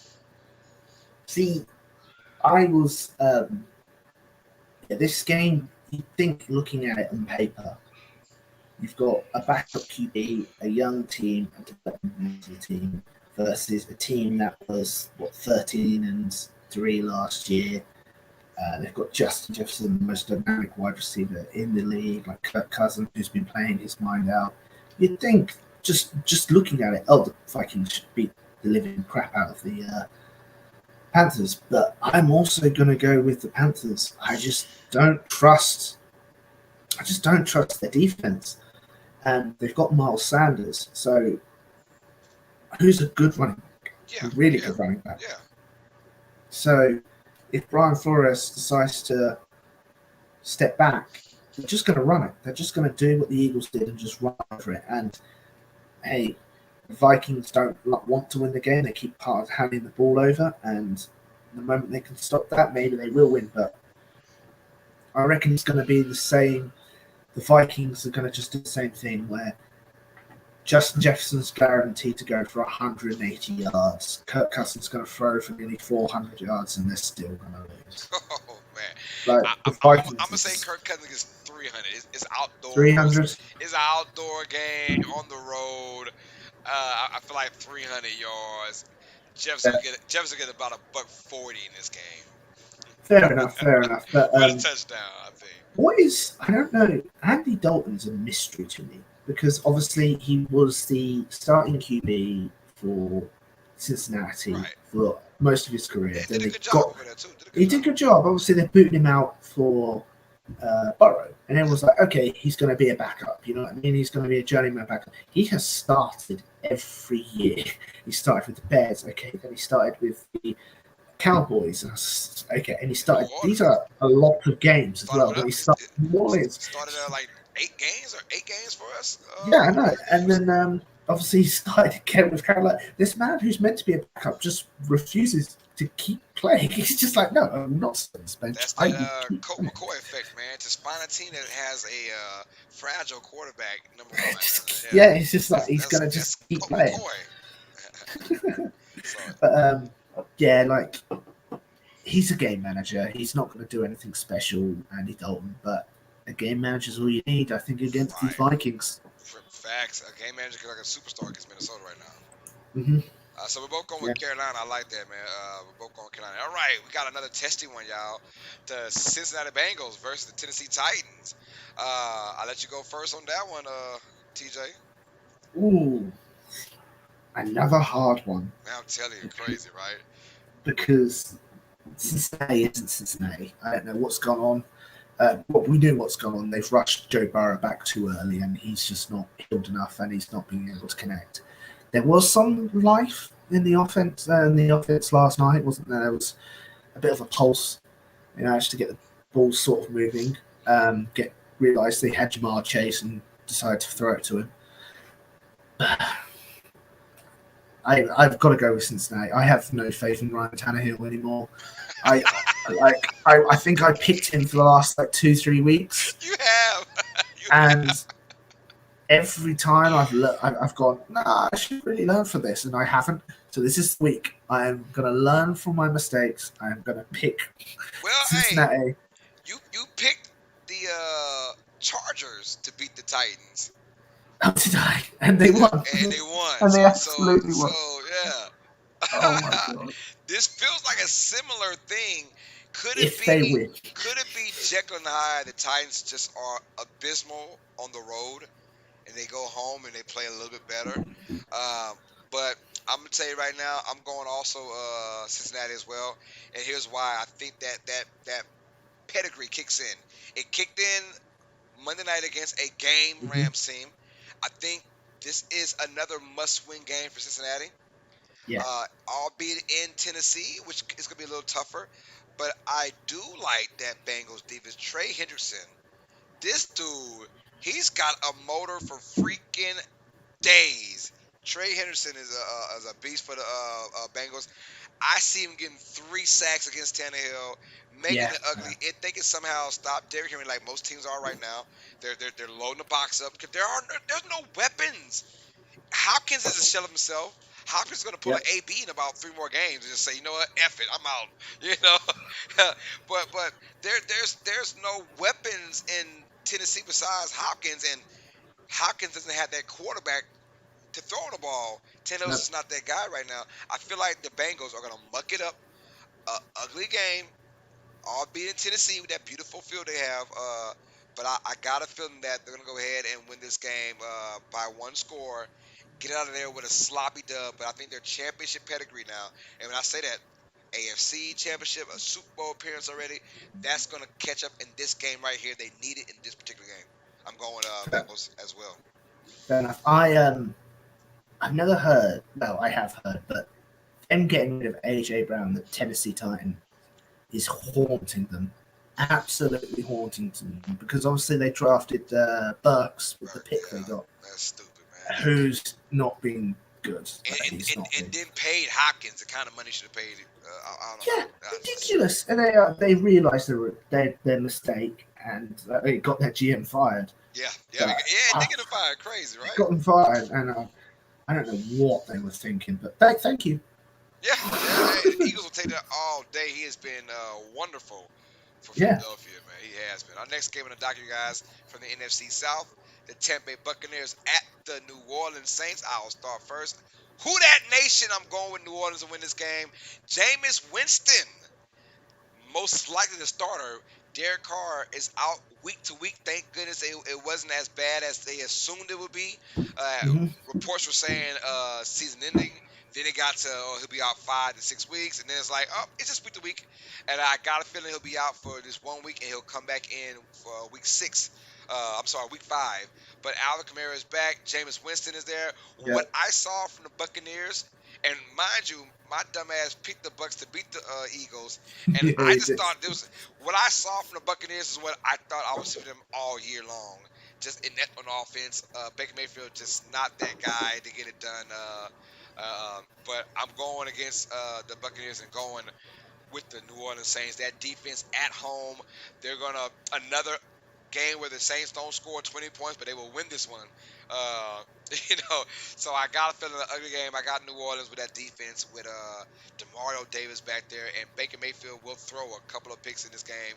And I feel like Jameis Winston will do just enough with that return of Alvin Kamara off Yeah. of suspension as well. That's huge for New Orleans. They're going to need that. But Tampa Bay, they gave a lot of yards to DeAndre Swift. I think the Saints will look at that and say, you know what, we could do that. We have Alvin Kamara who runs Yeah. just as well as Swift. We could do the same thing they did. I think the tape is out on the Buccaneers now on how to run on them. Um, but obviously, close game, division matchup. If Tampa Bay does win, I won't be shocked, obviously. But I'm going New Orleans to be 3-1 after this game is over with to win. Fair. And yeah, it's division games. All weird things happen. But New Orleans have had Tampa's number for the last couple of years. I know it's no longer Brady, but like Tampa, what was boasting that they had the third or second best run defense of the league, and then they gave up 135 yards to DeAndre Swift. You know what I mean? I think Crazy. obviously it was Baker Mayfield really wasn't helped by his O line yesterday. Like obviously Carter and Davis feasted on him, and obviously that means he couldn't get the ball down to Evans. But even when he did get throw the ball, I also feel that this is the problem with the head coach Ted Bowles. Is that it? Yeah, top Bowles. Todd Bowles. Yeah. I don't know why he kept deciding to run the ball yesterday. It wasn't working. Like I think the longest run they had was 11 yards, and that happened once. Yeah. And it's like, we ran the ball, it didn't work. Let's run it again. That didn't work either. What should we do? Let's run it again. Instead of going to Mike Evans, because he had that ridiculous one-handed grab when he was essentially riding Reed Blankenship. That was a Madden glitch. Yeah, it was straight up a Madden glitch. It was a Madden glitch all day. He did have that drop touchdown, but Sidney Brown did get his hand in. Slightly deflected. Yeah, he did get his hand in, but they just didn't throw it to him at all. They were just like, we're just gonna run, keep it on the ground. I know the weather had something to do with it, but still, if your run game ain't working, throw it to your best wide receiver in the game. I mean, it made sense when you're down at your own 1 yard line and you're gonna run the freaking football and get the safety. We kind of felt like that was gonna happen if they ran the ball, and it did. And no, I called it, didn't I? I was sort of like, we need the crazy for the safety. Yeah, we need it, and I was like, yeah, this feels like if they run that ball, he's gonna be stopped. So don't run it. Or a bootleg or something, and they ran it right into the behemoths, right? So yeah, I don't get it either. Yeah, so I also think, even though they boasted that they had a great run defense, it's shown that if you have a decent O line and a relatively good running back, and their first two opponents, let's be real, the Bears and Chicago. Yeah, New Orleans are gonna just run over the Packers. Packers do Tampa Bay. Let's hope so. Yeah. Let's hope so. Hopefully, Kamara has no rust on him. I don't think he will. We're gonna need that badly, man. We're gonna need that badly. I don't mind losing fantasy this week if Kamara goes off, because my opponent has Kamara. I don't mind losing if Kamara goes off for 100 plus rushing yards. I don't mind at all. I'm good with that. So, all right, we're both going with New Orleans to win that matchup. Let's go now to which could be the game of the week, ladies and gentlemen. Live from the AFC East, we got the Miami Dolphins at the Buffalo Bills. Here we go. Miami fresh off of a 70-20 ass kicking of the Denver Broncos. The Buffalo Bills come off a 36-0 ass kicking of the Commanders. These two teams combined to put up a bunch of points and beat the crap out of their opponents, y'all. Woo! TJ, you going first, brother. I'm glad you're going first. No. Who you got going? This is going to be very hard because Miami's defense isn't the best. Like, They allowed Denver Broncos to put 20 points on them. They allowed the Chargers to essentially shoot out. I think the Chargers put 30 on them. Um, and they let New England hang about. So it's going to be Buffalo's offense versus Miami. Oh, it's going to be interesting. Oh, this is a hard one. I'm going to go with Miami. I am going to go with Miami. I just feel like their offense is a bit unstoppable right now. I think they are actually finally going to go against. We say that they went against New England, and New England defense is pretty good, Yes, they are.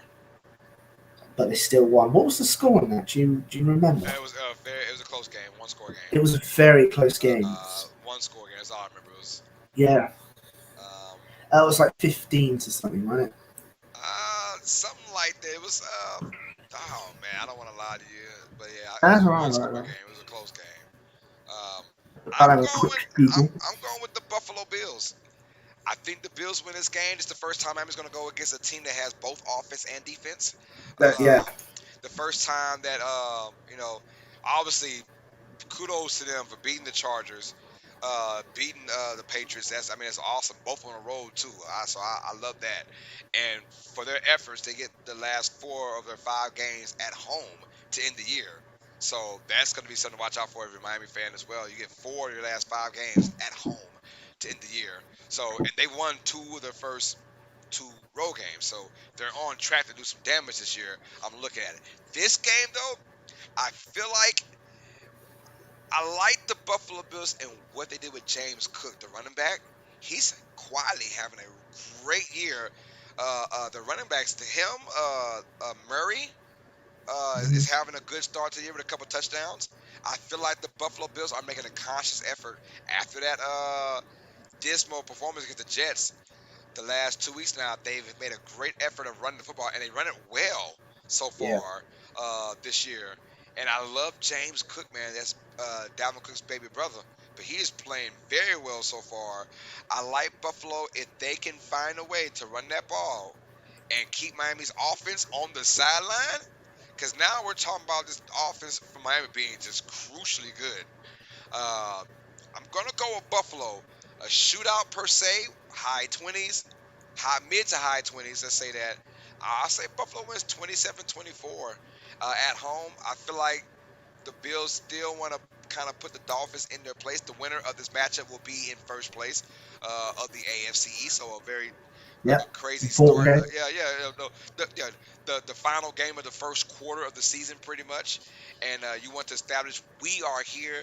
I think the Bills will do that. Obviously, Miami won't do the same thing because Miami can, they can do it all too, running and throw. But I've seen that Bills defense over the last couple days, couple games, and they look on point too. Milano, the linebacker, he is all over the place. This guy's getting interceptions. He's getting sacks, tackles for losses. He's been all over the place for Buffalo, man. So I'm gonna go with the Bills to win this one. So we'll definitely differ on that one. If anyone's interested, the Patriots Dolphins games, the Dolphins won 24-17. Yeah. So their defense ain't as strong as people think about it, but they're just allowing their offense. Like if their offense can score 70, Offense it doesn't is, matter.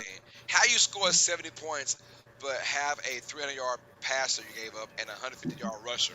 That just tells you how Yeah. crazy good that offense is, man. Good God Hey, Almighty. hey, and that might sweat me up because people aren't talking about their weaknesses. All they're talking about is their strength, which is their offense. Their defense might let them down when it comes down to the I'll stretch. tell you what though, this has a great chance of being game of the week. Just Oh, on easy. paper, it looks like it's gonna be a fun matchup, and I cannot wait to watch that game. And the opposite of that game is next, you guys. We have the another win. This is 2 winless games. What the hell? The Denver Oh, Broncos at the Chicago Bears, you guys. Am I right? 0-3. So we have two yeah, games that feature 2 0-3 teams. Am I I right? think so. Yeah, Broncos have not won it all, right? And the Bears have Broncos not won it haven't all. won. Bears definitely haven't won it all. So we've got Minnesota at Carolina, and now we got Denver at Chicago. 4 teams that are defeated. I think they might be the only 0-4 teams, right? 0-3 teams. we'll have 2-0-4 teams after this. So this one's tough for me, man. Denver at Chicago. Right now, I gotta. I gotta It's go. hard. I gotta go with the Broncos. I'm going Denver in this one. I'm going Denver to win this one in Chicago. I feel like the defense will finally get back on track just because the Bears' offense is so trash. Bears' offense is so trash. Oh my God. I Denver's got to win this game. Honestly, they're still in the we're not tanking at all. Chicago feels like they're kind of might be one to tank it this time, but Denver's got heart, you know. And Yeah. if you want to kind of army crawl back into the playoff contention, or division, well, not division, but playoff contention because the Chiefs got that locked up. But if Yeah. you want to crawl into respect contention. You gotta win this game if you're Sean Payton and the Broncos. You have to win this game. If you lose this game, I promise you right now, someone's gotta go, or someone's it's gonna be hell to pay in all of Colorado. If the Buffaloes aren't doing their thing, got their ass by the Ducks this weekend and Saturday, probably again this Saturday against the Trojans. So someone's gotta make the Colorado nation feel better. Broncos gotta win this game. I'm going Denver. And I'm going with a great defensive effort, low scoring game, but the Broncos get it done. Yeah, fair.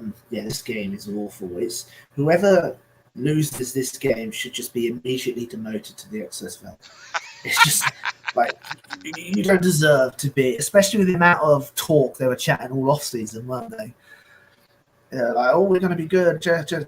Fields is going to be MVP. You know, better than Hurts. I'm going to go with Denver as well.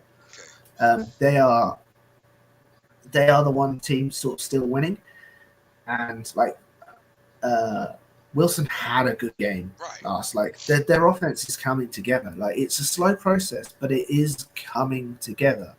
Now, if the defense does make Justin Fields if the defense make Justin Fields look like what they've been chatting, like the star he is, then Vance Joseph needs to go. Like that's damage is irreversible if Fields looks good. Because this Broncos defense just the last couple of years they were amazing. I mean, Yeah, they were really good. It just didn't have the offense to compete. All of a sudden now you get a little bit of offense and you can't stop nobody. Literally, Yeah, literally, it can't stop nobody.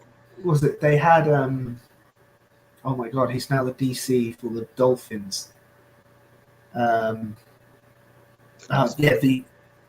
the head coach used to be a defensive coordinator, and their defense used to shine. But their offense sucked, and then they went to Hackett, and Hackett was all over the place.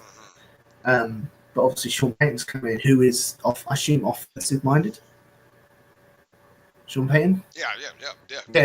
Yeah. So and obviously he's getting the offense working. He just needs someone to handle the defense, which isn't doing well. But this game is going to be horrible. I feel sorry for anyone who's going to watch it. Infinity says Denver wins 2-0. 2-0. Yeah, I'll take it. I will turn. At least there's something happened. I will turn the TV off so fast because that score, that means these bad offenses really went bad, especially Chicago side. But I'm with you though. Denver win this game, and I feel like they have to win this game. They have to win this game. Yeah, it's still crazy. According to like a website, I think it's like tanking.com, which shows like the current draft order. The Bears still technically have the number one overall pick because their loss ratio is still greater than Denver. Oh my which God. Precisely. Denver lost by 50 last week, and apparently that's the Bears still have a worse loss The Bears ratio. lost by 31 to the Chiefs.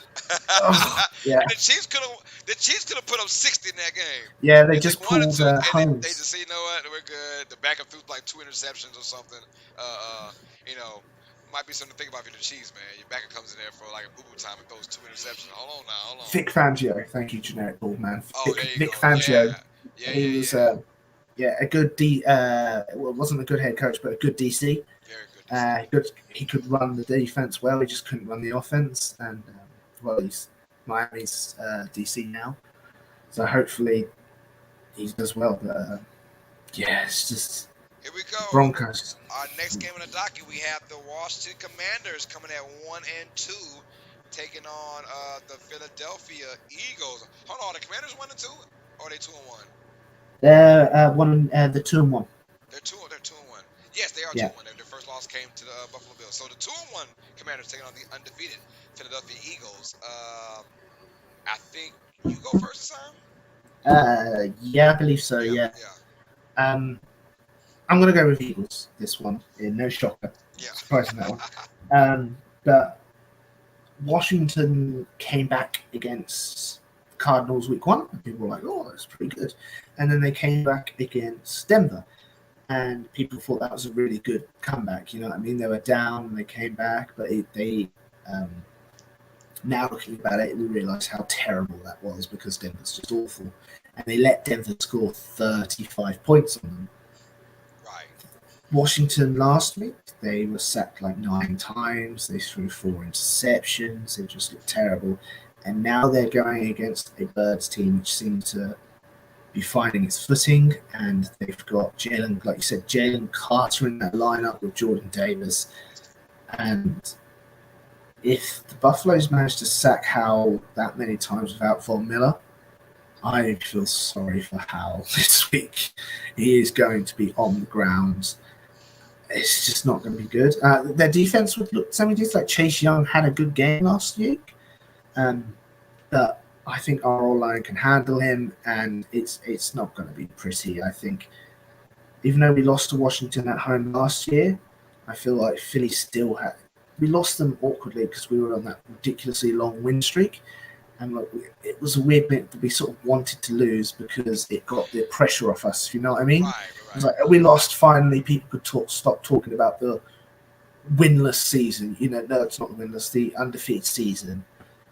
Like, the players walked into the locker room sort of happy that they lost, which is weird to say. Very weird to say, but they were like, yes, people can now shut up about going 17-0.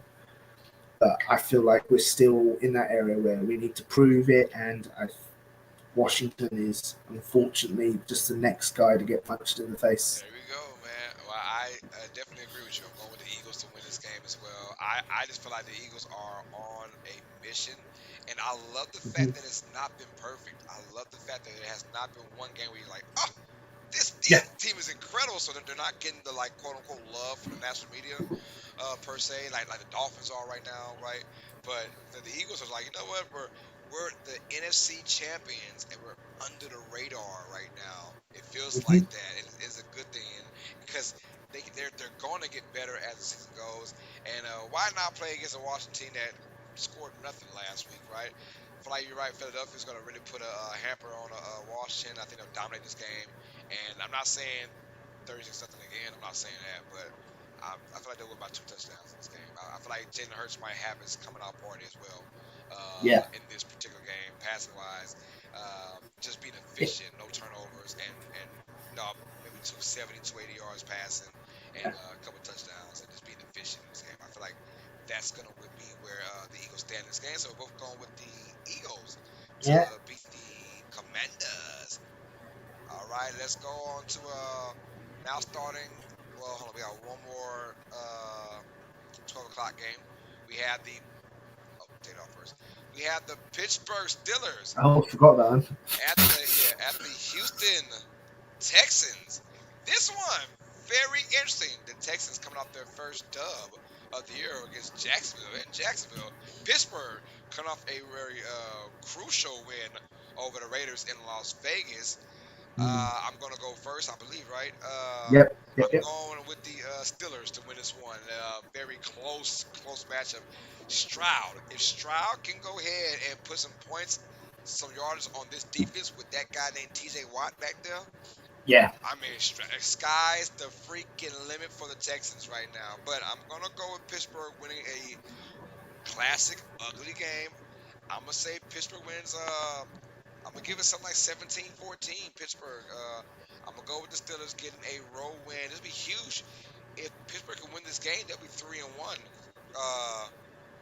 If Houston wins this game, they'll be 2-2. So, wow. So I'm saying, and that AFC South right now, the Jaguars struggling. It's up for grabs. This can go either way though, but I like Pittsburgh. I like the veteran presence on defense. I think Mike Tomlin, he'll have his guys ready against CJ Stroud. Stroud might not have one of those great games he's had so far in this season, but I like the fact that the Texans got heart. And Yeah, they still in all three games. They got heart. They compete. I like that. Obviously Pittsburgh very inept on offense. Um, but one thing I do know is if it's close in the fourth quarter, Kenny Pick is that guy. He showed it last year as a rookie, and I'm going Pittsburgh in an ugly game to win this one to go to 3-1, which is like kind of a shocker for me if they do. fair. That's crazy. Like, but it is Mike Tomlin. He'll drag whatever rotting carcass he has to make it a Right. uh, yeah, to not have a losing season. Sorry. Yeah, this game, honestly, I disregarded both offenses. I was sort of like, but it was my look to their defenses. Which defense is better? Because I consider both these offenses quite putrid, if you know what I mean. Like, they're Right. not good. They're horrible. Like Pickens, I don't like. They've got the Steelers have a good wide receiver, but I don't like their QB. I just don't think he's had that step forward yet. Okay. And obviously, CJ Stroud is still a rook who's learning, and he has shown got potential, but he will make rookie mistakes. So I think Pittsburgh is going to win this game, but I honestly think it wouldn't surprise me if all of the points are scored by the defense. Oh, really? A Honestly, defensive shootout, baby. I honestly feel like, yeah, I'm maybe one broken coverage by Houston. That might be a touchdown, but I honestly think Pittsburgh will take advantage on the fact that it is a rookie QB and with TJ Watt constantly bearing down on you. Because Houston's O line isn't the best. Yeah, I know they have Larry Tunsil, who is obviously the highest paid offensive tackle, but that's one guy. You're going to need five more. And Man, Watt is a beast, man. He is just on a tear right now this year, man. Him and yeah, Hightower on the other end, just beelining for the quarterback. It's gonna get ugly, man. I hope that it's Stroud. going to get It's gonna ugly. it's gonna be a gut check game for CD Stroud. Maybe he can get things going. Yeah, if he hasn't had his welcome to the NFL moment Right. It might yet, be. It might be it's that going to game be in right this now. game. Yeah. Because Yeah, Watt is on pace to try and break more records, man. This dude is just a beast, bro. And I'm loving what this Pittsburgh Steelers defense is doing right now. And right now, the Steelers winning games, they should win, and hopefully our picks are right. But don't be surprised if Houston makes a very competitive game, man. It's going to go down to the wire in this one.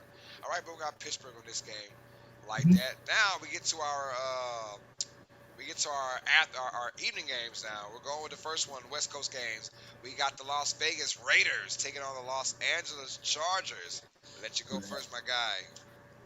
My goodness. So again, Los Angeles Chargers should win this. They should win this easily. Like Vegas has looked horrible. It should be an easy win. But the Chargers could charge up, and they've got Brandon Staley.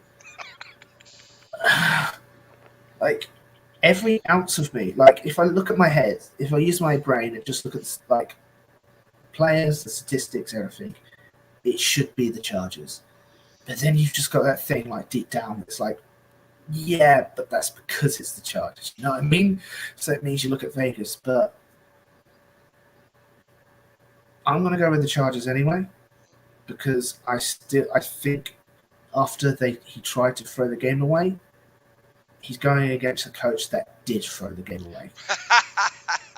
I like that. Like I like that. Stanley tried to, Josh McDaniels Daniels did. did. You're right. He did. So I'm going to go with the Chargers simply because they did lose a main weapon, Williams, to an ACL Yeah, tear. that's Mike Williams is out for the year, man. It's tough. Devastating, But absolutely devastating. no offense to Mike Williams, it's nothing new. The guy stays No, hurt, so they yeah, played a bunch of games without him, so nothing new. but yeah, I'm going to go with the Chargers simply because I just think their team can score the more points. Like they have been putting up the points to win. It's just obviously the coach has been putting them in their defense in a bad situation and hasn't shown a defense. And I like Vegas might put up more points than they have the entire season, like against this defense, but I don't think they can go toe to toe with the Chargers offense. I picked the Chargers to win in week 1, and they lost. I picked them to lose in week 2 and week 3, and they lost. Not a lot of I picked against them in week 2 to lose. They lost.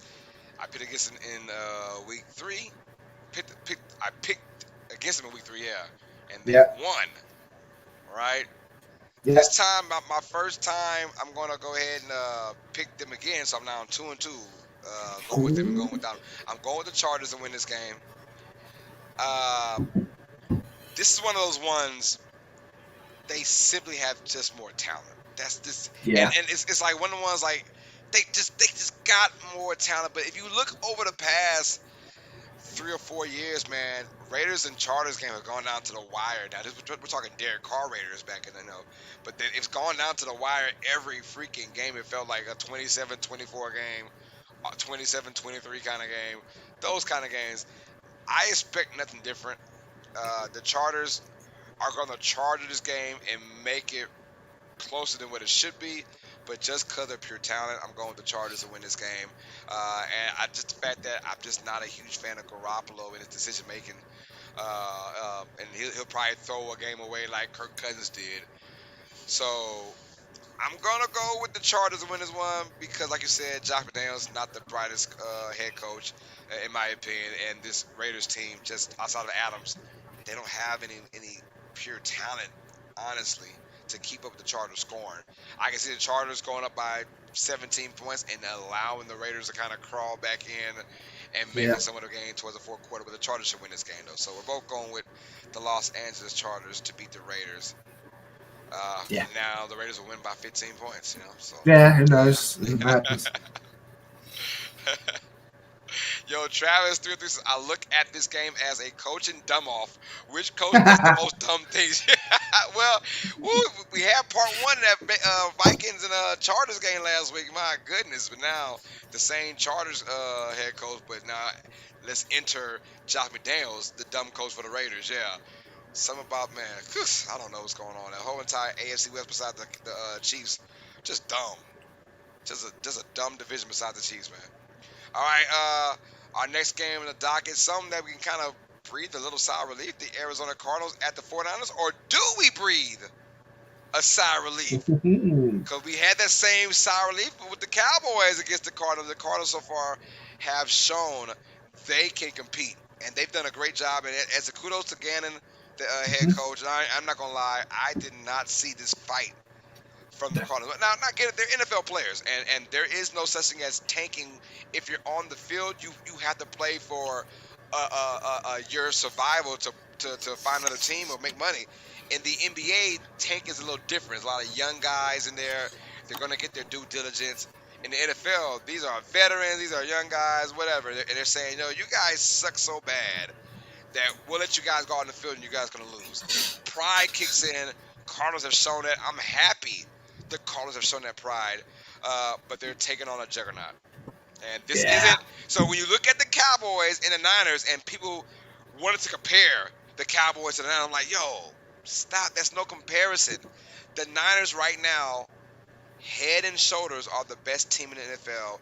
They have a legit defense and a legit offense that can score points. I love the Cardinals story. I love that they've been competing. I'm saying the Niners are going to win this game 2 scores by 13 points. I'm going to say they'll win. I'm going to go 30-17. Niners win fairly easily. But got to show love to the Cardinals, though, man. They have been balling as far as the competition standpoint, man. And I'm loving it. I'm loving it. So they'll make things a little bit difficult for the 49ers, but the Niners are so good, they can overcome any type of difficulties against a team like the Cardinals. Yeah, no, I completely agree. And it's like, who knows? Hey, if the Cardinals can do me another favor and make 49ers lose, that'd be great. That'd be awesome, right? There you go. There you go. Very good for my birds. But yeah, like, it's going to be interesting because obviously everyone knew the Cowboys' offense was struggling. Like, it wasn't going to be amazing, and the Cardinals took full advantage of that. But this time, the Niners are both equally good on offense and defense, and I think the Cardinals are going to put up a good fight, and it's going to be a fun game, and it's going to show that we can't judge a book by its cover again. Like, everyone was so down on them, but they've shown that, hey, you just can't judge us.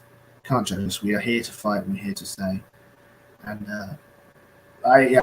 everything you said, you were spot on. Like, I even agree with the score. Right, yeah, I think Shout out to Josh Dobbs though. Josh Dobbs is coming there, and he's looked very really good, good. man. I mean, It to was say only 2 weeks before the season started, he got to the team. I'm like, the kid is. I mean, mind you, he's a astrophysics major or something like that. He's a smart dude, super smart dude. Like football's a hobby for him right now. He's so damn smart. yeah, and it was his first ever career win. Like, Yes, first starter win. So shout out to great for Josh him. Dobbs, man. He Great for deserves him. all the accolades he's getting right now.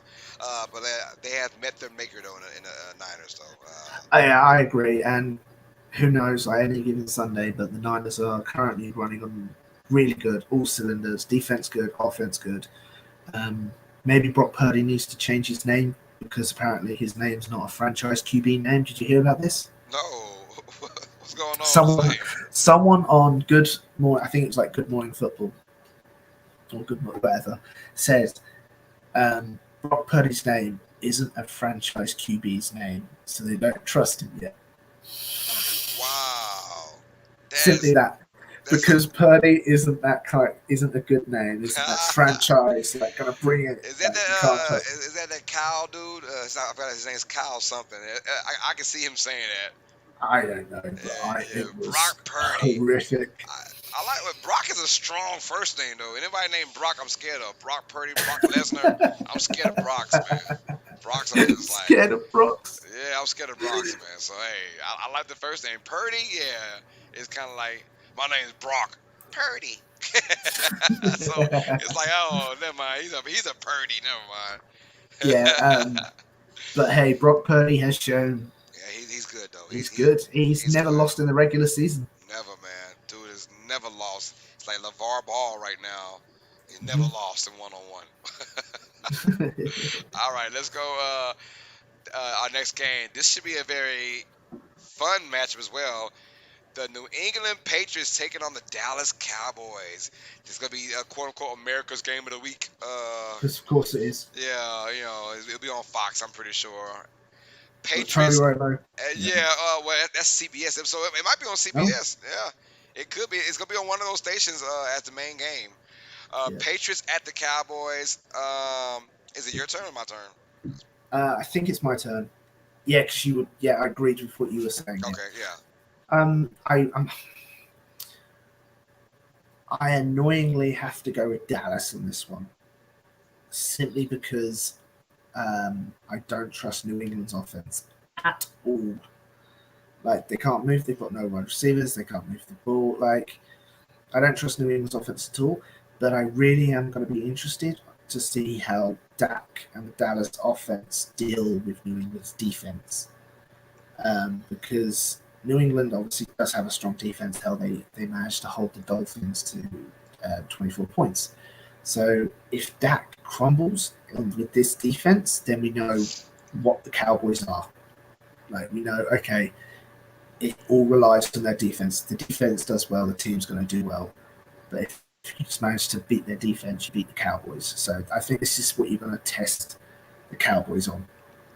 And I fully have all faith that the Cowboys defense can eat the New England Patriots offense, but who knows? I said that last week about Arizona, and look what happened. And we said earlier, New England signed a QB off their practice squad apparently to give inside information. So if New England beat Dallas, amazing even more. I will come here with a grin bigger than the Cheshire Cat. So but it's got to be Dallas, right? They're going to have a bounce-back game, and their defense is going to eat New England. But it's going to be interesting to see how their offense deal with New England's defense. Right. This game for me is what offense do I trust more? I know both defenses are going to bring their all, and Yeah, and what offense do I trust more? And I'm just like you. I trust Dallas' offense to make that play, right? That difference of a play compared to New England. Arizona, we seen it the first 2 weeks. We seen explosive plays the first 2 weeks from Arizona.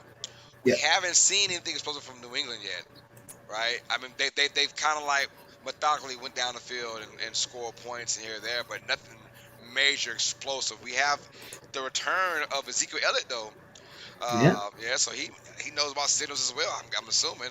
Uh, but it's more about which offense do I trust. And right now, that that that Patriots offense, I just don't trust them to score 20 plus points on Dallas. I can trust Dallas to score 20 plus points on New England, maybe 20, 23, whatever, 24. I just don't see how Mac Jones and company, like, okay, I think Dallas might shake off that horrible performance to the Cardinals, shake it off, start renew at home, right? Because it Hmm. was in Arizona last week. It This was at was. home, Yep. and so the crowd on your side, giving that juice and that energy. I don't see how Mac Jones can get. How can he get 2 touchdowns in this game? I'm not quite sure. I'm gonna go with Dallas winning 24-14 in this game. So Interesting. yes, sir. So I'm definitely going to agree with you on that, man. And I thought that maybe might be different on because I was going back and forth too. I said, well, New England could, Dallas could, but I'm not a Yeah. prisoner of the moment kind of guy. Where most folks say, oh, well, nigga, you saw what happened with Dallas. New England's gonna go ahead and do what Arizona did. No, Arizona has playmakers. Hollywood Brown. They got Josh Downs who can run with his legs. I mean, they got playmakers on that offense. Patriots don't have that. Mac No. Jones is a sitting duck, way to get sacked 6 times. Hmm. No, yeah, that's fair. Their O line's not the best. Like it's banged up as well. Parsons, if he's going to have a bang, jump, you know, uh, have a game, it's going to be this one. Gotcha. So Both go bounce with back, Dallas, yeah. bounce back Sunday game. Night Football. Oh, Kansas City Chiefs at the New York Jets. Boy, this better be the first and only time we see a primetime game with the Jets now. They better go ahead and what they call that flex. flex. They better start flexing these games after this. I think they can't flex till I think week 7 or week 8. That's when they can start flexing. So hopefully Yeah, something like we might get one more primetime Jets game, which could be unfortunate. Because now after that miracle they won against Buffalo, boy, it feels like tough sledding now for the rest of the year. Did you hear what Joe Namath said about Zach Wilson, no, what did you say? the famous quarterback for the uh, Jets, I think, right? The one that he won it all in Yeah, '68. yeah, Broadway Joe. He said garbage, trash. I'm Yeah, done with them. yeah, I've had enough. He said I've seen enough. I'm done. I don't want them. And which sucks. I feel bad for Zach Wilson because now you got the most famous New York Jet saying you suck. You know, I'm like, God, leave that poor kid alone, man. Just leave him alone, right? Uh, uh, the Chiefs will feed off of that. The Chiefs are gonna win this game yeah, by 20 because the Jets have a good defense. Uh, yeah. I think this game starts off a little slow, but once the Chiefs in that second quarter on up get it ratchet, man, I think they'll put up 30 points in this thing quick. I'm gonna go with the Jets, the Chiefs, excuse me, to win this game. I'm gonna say, Oh, careful, oh, careful. careful Oh there. Lord, I'm gonna go with the Chiefs to win this game. I'm gonna say 27-7. No, Yeah, like 27-10. I'll give the Jets 10 points. oh, nice, careful there. It does suck for Zach Will. Like reason why we got this game in prime time because it was going to be Aaron Aaron Rodgers Rodgers versus Pat versus Pat Mahomes, Mahomes. Yep. which we've never had because every time they've gone against each other, either Pat's been injured or Mahomes has had COVID. Rodgers has had COVID. But yeah, this game's not going to be good for Zach Wilson. It really sucks. Talk about a bust, you know what I mean? Which really is horrible to say, but oh god, yeah, it's the Chiefs are going to feast. It's going to be. I'll be surprised if Pat Mahomes plays all 4 quarters. Well, Like, I got a feeling it's going to be a close game. do you? A quarter and a half. A quarter and a half. It's going to be real tight.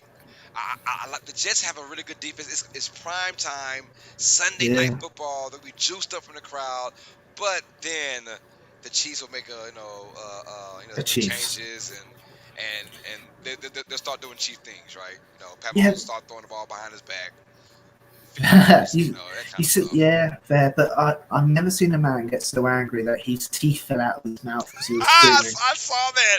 I saw that today on Facebook. Oh my God, he was so Yeah, pissed off his teeth came out. yeah, like at the Jets, he was so angry. And honestly, I think the Jets need to pray that Taylor Swift come to this game to take attention off their offense. I'm sorry, I have no faith in Zach Wilson anymore. Like, I just It their just, offense is just gonna and splutter. I feel bad for the kid because he's so young, man. But Yeah, honestly, I was one of those guys when he was drafted number 2 overall. I was like, him? I saw his mm. tape. Wasn't that spectacular? He had a great combine though. Yeah, That's the only oh, thing. yeah. The great. Someone said, those dumb combine analysts. They're like, this guy's gonna be the next Pat Mahomes.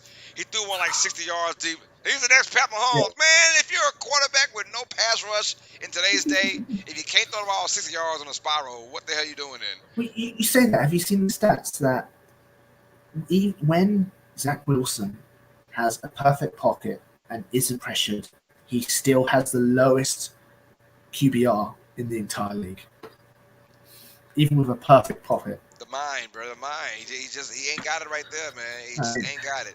And I feel nice. bad for him. Like you said, all these games are flexing for Aaron Rodgers versus whomever. That's why you're gonna have a lot of primetime games. But thank God the flex says kick in. I think week 8 or week 9, something like that, to stop that for the last half of the year. So we might get 1 or 2 more primetime games for the Jets. I hope not, but I gotta look at the schedule. But yeah, I think easy win for the Chiefs at the end of the day. Mhm. It'll start off kind of slow because the Jets have pride, great defense, and then I think that Mahomes and company will get things rock and rolling. Because you can always say, well, I mean, the Jets is either get like a pick six. Mahomes doesn't throw interceptions like that, you know. Yeah. Or they get a fumble recovery, and the Chiefs don't fumble like that. Nope. No, not. I mean, every team does every once in a while, but the Chiefs primarily they do not turn the ball over because you have the arguably the greatest quarterback of all time playing right now in his prime, Pat Mahomes. This dude is a freaking beast, man. He's Houdini with the football, and he Yeah, just he is. he won't give you like even if you play the field position game, can the Jets score with field? They can't. So like you can only 3 and out Mahomes so many times in one game. Eventually, it's going to stop, and then it's all she wrote. Because Mahomes has played against the best of the best defenses, and he showed up and showed out. Yeah. Obviously, Mahomes got injured. I didn't hear anything Yeah, about that injury. he tweaked his ankle, but it's more like you playing street basketball with your homies. Bless you. Sorry, No, you're good. But it's more like playing still street. coming. Go ahead, do your thing. But more like street basketball, Oh, playing with your homies, man. So he kind of got that injury like that, but that's a shake back ankle injury. okay, It's I a see. shake back one. He be all right. Travis says he did against the Lions. Yeah, but that was no Travis Kelsey. Everything was in disarray. This team is back to functioning just fine. I mean, they look good now. I mean, obviously put up 41 points against the Bears. Nothing to brag about. Obviously Chicago, but the last 2 games now, I mean, the Chiefs are back. They look good, and I think sometimes you need fine tuning. And what a perfect time for the Bears to come, you know, to come to Arrowhead, right? So I think the Chiefs are back though, and I wouldn't be surprised if the Chiefs score about 27 points in this game, and make it look easy just because the Jets are just very inept on offense. You got Yeah, Garrett Wilson, Brees Hall, but by the time you can't get Brees Hall going because you might be down by 2 scores by the time you get Brees Hall going. I don't know, man, but there's Chiefs don't lose this game. If they do lose, craziest NFL season ever already. yeah. Already. If they lose this game, Craziest NFL season ever oh, already. I madness! would madness. Yes, it would be the madness. Would be The the internet would blow up. it Twitter would. would Hey explode. man, Good Morning and Football would explode. I'm for it all, man. I'm for it all. All right, our last game on the docket, you guys. We have Monday Night Football from the NFC side of things. The Seattle Seahawks taking on the New York Giants. I will let you go first. Yes. Oh, really? Okay. Yeah. I'm going to go with Seattle. I just feel like without Saquon, uh, uh, the Giants are in a race with one leg. You know what I mean? It's just Saquon was so important to their offense, and it was such a reliant on okay, we can take the pressure off Daniel Jones, Danny Dimes as they call him, and just let Saquon run it, let Daniel Jones get settled, then throw the ball to wide receiver Z, whatever he's called, because they don't really have anyone. Darren Waller, who's injured, I think. Um, where Seattle, yeah, they struggled against the Rams week one, but no one expected the Rams to be as well as they did, and I think that caught Right. Seattle off surprise. And they came out and showed that they are still the Seahawks. Like they can throw it to DK, they can throw it to Lockett, they can run it still, and I reckon the Seahawks are gonna have a moderately easy game in this. I don't think the Giants are going to be a good team this year, and I predicted that a while ago. I said 3 wins this season, and yeah, I think Seattle's going to win this 25-13. I reckon. Oh, okay. I got you. I got you. I'm going with my upset of the week, you guys. I'm going New York Giants. Ooh. I'm going Giants to beat the Seahawks, man. It could be more of a what if me and TJ are tied this Monday Night Football. This be no, but I gotta think the Giants gonna win this game. I think the Giants gonna muck it up. Look, Seattle's defense, they have not been good this year. All that what they did last year and got the secondary right. The first 3 games of this year, they have looked horrible. They gave up 37 to the Rams week one, gave up 31 to the Lions in week two, and gave up 27 to a putrid Carolina Panthers team. That's I think true. the New That's York true. Giants are going to score mid 20s in this game, and the Giants have a good defense if they get the complimentary from the offense, right? So Yeah. I got it from the Giants in this game. Last home game we saw the Giants, they got their ass mollywopped by the Cowboys, right? But I think this one is going to be different. I feel like the Giants and Seattle will keep this a close game, very competitive game. I'm going to Giants. I'm gonna say Giants win game-winning field goal. Really. Yeah, they win at the buzzer, game-winning field goal. I don't know Mhm. who, I don't know how they gonna get it done, but and the Giants, and I'll say they win. I'll say Giants win 26-23. Ooh, interesting. Interesting. So we got that. So we finally differed again. Uh, but yeah, we're going with that Mhm. one. So yeah, that has been our picks of week 4. Let us know in the comment section after the stream is over with, where do we went wrong? Where did we get it Yeah. right? Let us know what you pick as well. We want to hear from you guys, man. Uh, so let's go. Man, let's go with our week 4 locks, Locks. man. Oh. Who is your week 4 lock for this? Man, this is a crazy week. This is so far you are 3-0, right? And I'm 2-1. Yeah, I'm not. Yeah, So you're you've 3-0 lost your locks. Denver let you Allah, the, down. the Denver freaking Broncos let me freaking down, man. God dog it. Oh, see, this is a risky week for me. I don't want to use like the solid contenders for Right, to right, right, let right, this thing. right, But this schedule is horrible. Like right. I'm gonna go with a risky one. But I'm torn. Do I trust that the Chargers don't charge it, or do I go with Denver being the less putrid team? Oh, I thought the That's same where I'm thing about torn. Denver. Yeah, I know. But they're against the Bears, who's more putrid. Do I trust that Denver isn't as putrid as the Bears, or do I just hope the Chargers don't charge it? I'm gonna go with Denver. I'm gonna go with Denver. All right, all right. Here's the Justin Fields getting 300 passing yards and 200 rushing yards in the game. Let's go, Fields. Now, I thought the same way. I didn't want to use an obvious one, man, because there's like 2 or 3 obvious ones we can use, Yeah. and I kind of did not want to go that route. Uh, oh my God, I'm going with them.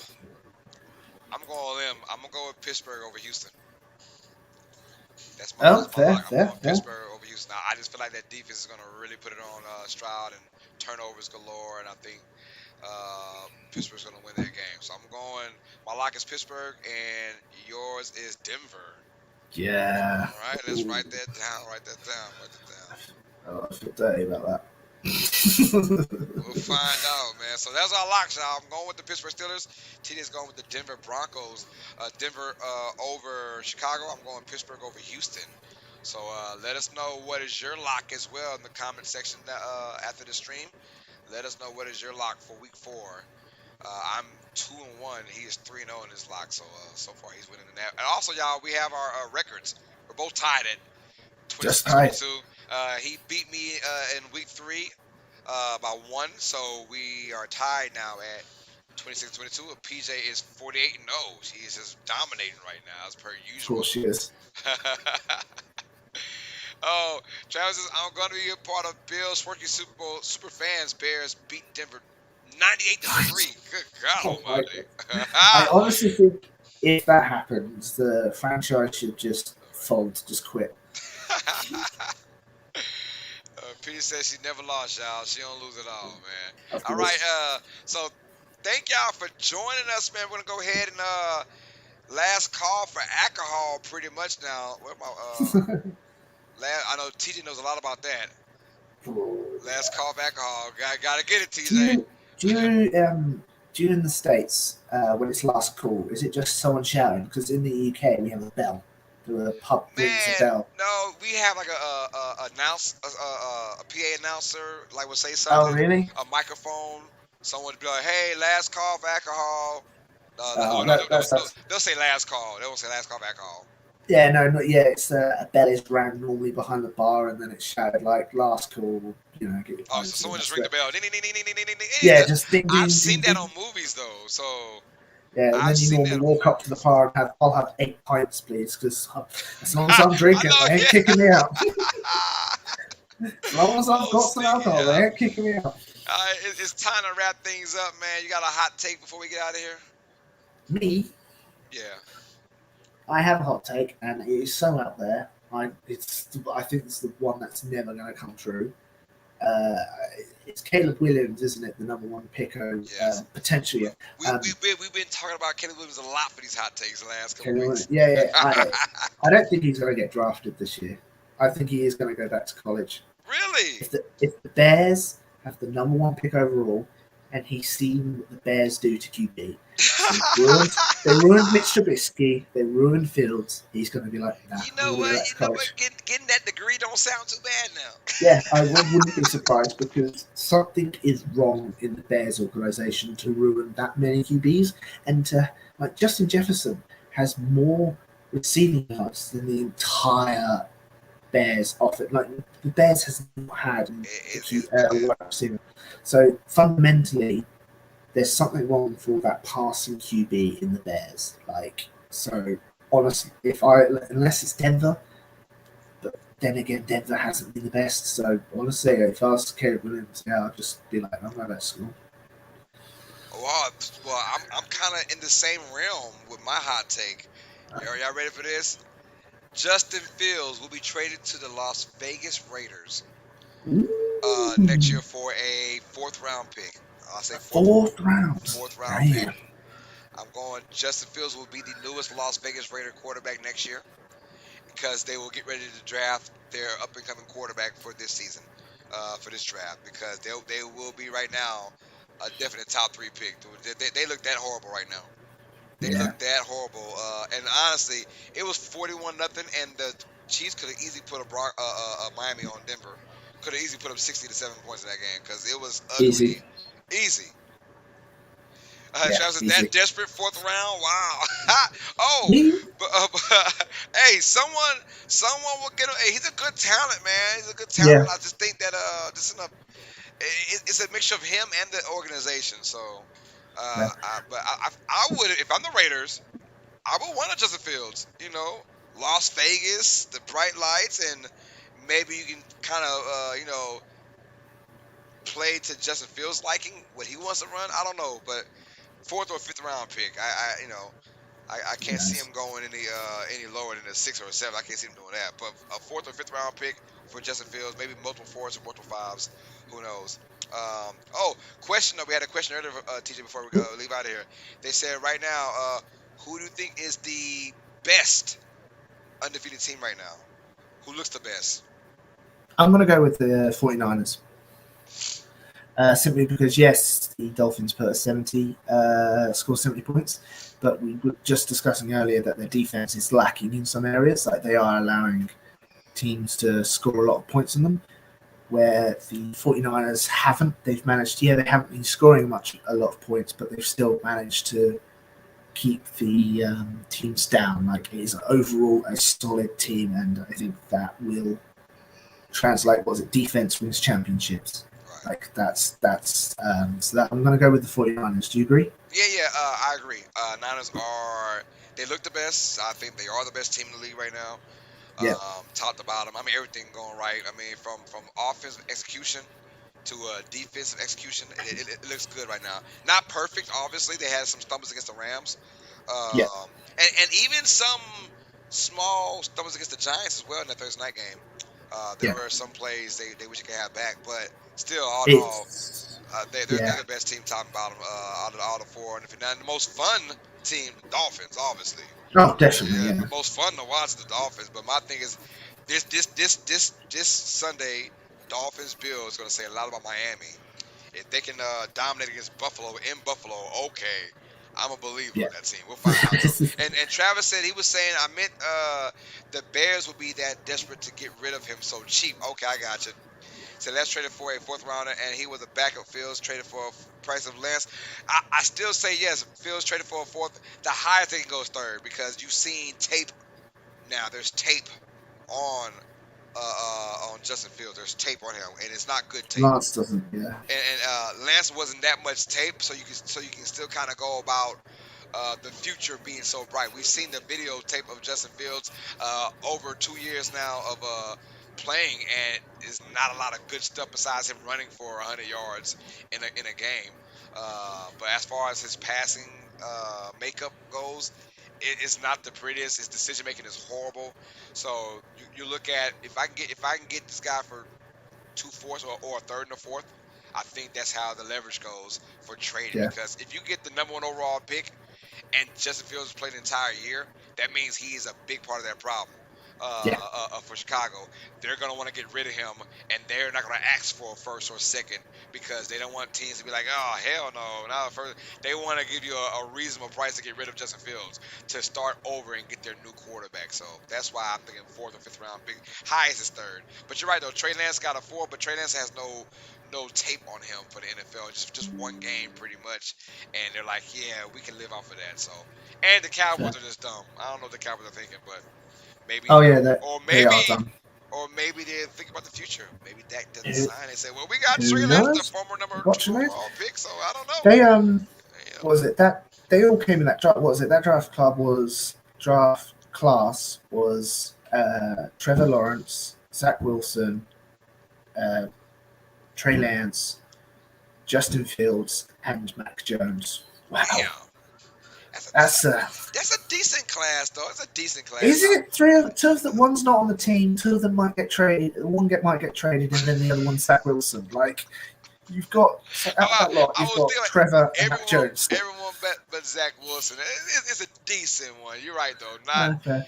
Not good at all. But to have that many guys right now, and I was having this conversation. I want to say on one of my streams last week, and to a couple of friends of mine at work today. I was like the NFL quarterback right now. It's not good. No, no. When you had the guys of when you had Peyton Manning and Drew Brees, Tom Brady, Phillip Rivers, Matt Ryan, even Eli Manning, they're all gone now. Pretty much, they're gone. So, and No, now we have this new class. There's only a handful of guys, maybe 6 or 7, that you really have supreme confidence in. After that, it's like, but even the people you think will have supreme confidence, what was it? They've been paid, and people are still looking like right, look at right, Joe right. Burrow. He They got Joe all the money. Burrow, I'm like, well, and you got Herbert getting all these yards and looking good, but can't get dubs out of it. So it's like, it's weird right now. Obviously yeah, the Mahomes and it even hurts, struggling per yeah, se with his passing. And things are just looking weird as an NFL quarterback because you look at the final, like the top or the bottom half of the league, man, quarterback play is not good. No, Not good. no, I mean, not at been all. good. So this has probably been the worst quarterback play it's been in a while, in my opinion. But like I said, all the big dogs are gone now. Tom Brady was the last of a dying breed to leave. Which is crazy because he was the first one. The first one, right? He Well, was the first one in, the last Peyton one was the out. first one, Oh, 90, technically, yeah, 99. technically, yeah, yeah, Yeah. no, no, But you're right, 1 though. year. 2001. Yeah, that was crazy, man. Brady was freaking 87 years old, still balling, man. I was, I've I got was a like, question. I was like, please, baby Jesus, don't let Brady go to the Jets, please. Don't let him go to Nah, New he York. won't. He won't. I He know, no, won't. no, I know he won't anymore. But there was a day or two I was like, Brady might say F it. I lost my family already for this. How can us lose? Let's go. Why not? Um, I have got a question for you. Yes, sir. So, obviously, the international games are starting up. This is going to be the first year ever where a team plays 2 international games back to back. The Jaguars are playing this Sunday, and they're playing next Sunday. One in Wembley, one in Tottenham. First time ever. Wow. I was staying How there for a long? while. Okay. How long until we get an international division or just team? I'm just be blunt. It's never gonna happen. You don't think it's going to happen? It's never gonna happen. It's just not. No, fair. You know, there's no way you can convince a bunch of guys born and raised in the United States to up their entire lives to go to this international team. This isn't Canada that's right above us. Yeah. You know, Right. which is unfortunate because I want that's nice for the. That's why they'll continue to have these games. You know, the international games in Mexico and obviously in London. Um, but to have a franchise out there, that's just not going to happen. First of all, you got 32 teams. It's almost like if you keep adding more teams to the NFL, it's like it's just going to get watered down more and more. I know, That's true. and I do like. I mean, I'm for it though. I'm with it, but I can see why you don't do it. First of all, just imagine being drafted and you're going to the London Blase. You're like, oh, I gotta go to London. Oh, really? Like London folks love London. I get that. I don't Yeah, understand yeah, why. yeah. United States folks, we don't like to live in London. We like to visit London. We don't want to live out there. You know, Yeah, it's just yeah, the U.S. kind of pride kind of thing. You know, but no one wants to go out there and live out there while playing everyone else in the United States. You know, now the advantage is when you're at home, they got to come travel to you. That's the advantage. But the yeah, disadvantage is when you got to go on the road. You know, the flight, the travel, it's gonna be weird. You're probably yeah. gonna play like back-to-back road games, so you gotta kind of stay out there because I can't see where you're playing a road away, a road home. That'll just get things crazy travel-wise. These guys just wouldn't be in the right condition for the quote-unquote pampering they need to get No, I ready get it. for the next. So I would love it. I would love it, but right now I don't see any scenario where they have a full-time team out there in London or anywhere in Mexico, nothing like that. So. I Which don't no, see. which is fair, but obviously they are clearly trying to experiment. They are clearly Yes, trying yes, to yes. put They, down the they roots. they definitely are, and Um, I think but you'll see more. You'll see more games now. I mean, and oh, it's definitely. been like that. You'll see more internet, and they might do it. I'll tell you what they're trying to get to is probably do one a week. Honestly, Ooh, right? I can see it now where there's one international game per week. And wow, that's what the NFL that's really wants to do. So London might not have their own franchise, but they'll get a game every week. hey, I'll take that. You know what I'm saying? So I gotta fit that in. That's what they're expecting because it feels like it was like one game a year. Now it's like then it was like 2 games a year. Then it's like well Mhm. 2 games here and one game there and one game here internationally. And now it's like we'll do 3 or 4 or 5. And my kids are going crazy in the background. Sorry, All y'all. right. Um, but no, I completely agree. Like the fact that I learned that when they ship the kit over here, obviously you've got all the practice equipment. They even ship food over because the food is so drastically different, and they can't like even your ketchup. Your ketchup is different from our ketchup and stuff like that. Yeah, But honestly, and let's be honest, the NFL is about roughly what 65% African American, and half of those guys are from the down south. We're very particular about our food yeah, that we eat, and you go to London is a culture shock for food. It's like, bruh, all right, hold yeah. on. And when it comes to London, no one wants like No one likes London. Even Londoners hate London. Like, no joke. Literally, we're having a problem in the UK where, because the prices in London, housing wise, are so bad, that people are living outside of London and rather commuting. So, Wow. so you've got these sort of areas of expansion where obviously the government are getting privy to this, and this includes my area because we've got a direct route into London via train, and it's not that far. That the prices around here are skyrocketing to London prices because they're like, well, you work in London, you need to sort of pay for the London things, and you've got poor folks who don't work in London, and you have to, who Yeah. don't get those London prices because you get paid more if you do work in London, but obviously, Yeah. Yeah. like there was a thing where obviously in pounds, someone bought a house in London for like, I think it's like £110,000, and London eventually expanded round it, and now it's worth 4.8 million. Ooh, Like, yeah, Lord. it's ridiculous how London is just expanding and all that. But yeah, no one likes London. Like, I'm going to London obviously this Sunday, and having to go to London's the worst part. Oh man, that's crazy. Yeah, I heard it say I heard that no one really likes going to London. I heard that it's kind of like gloomy.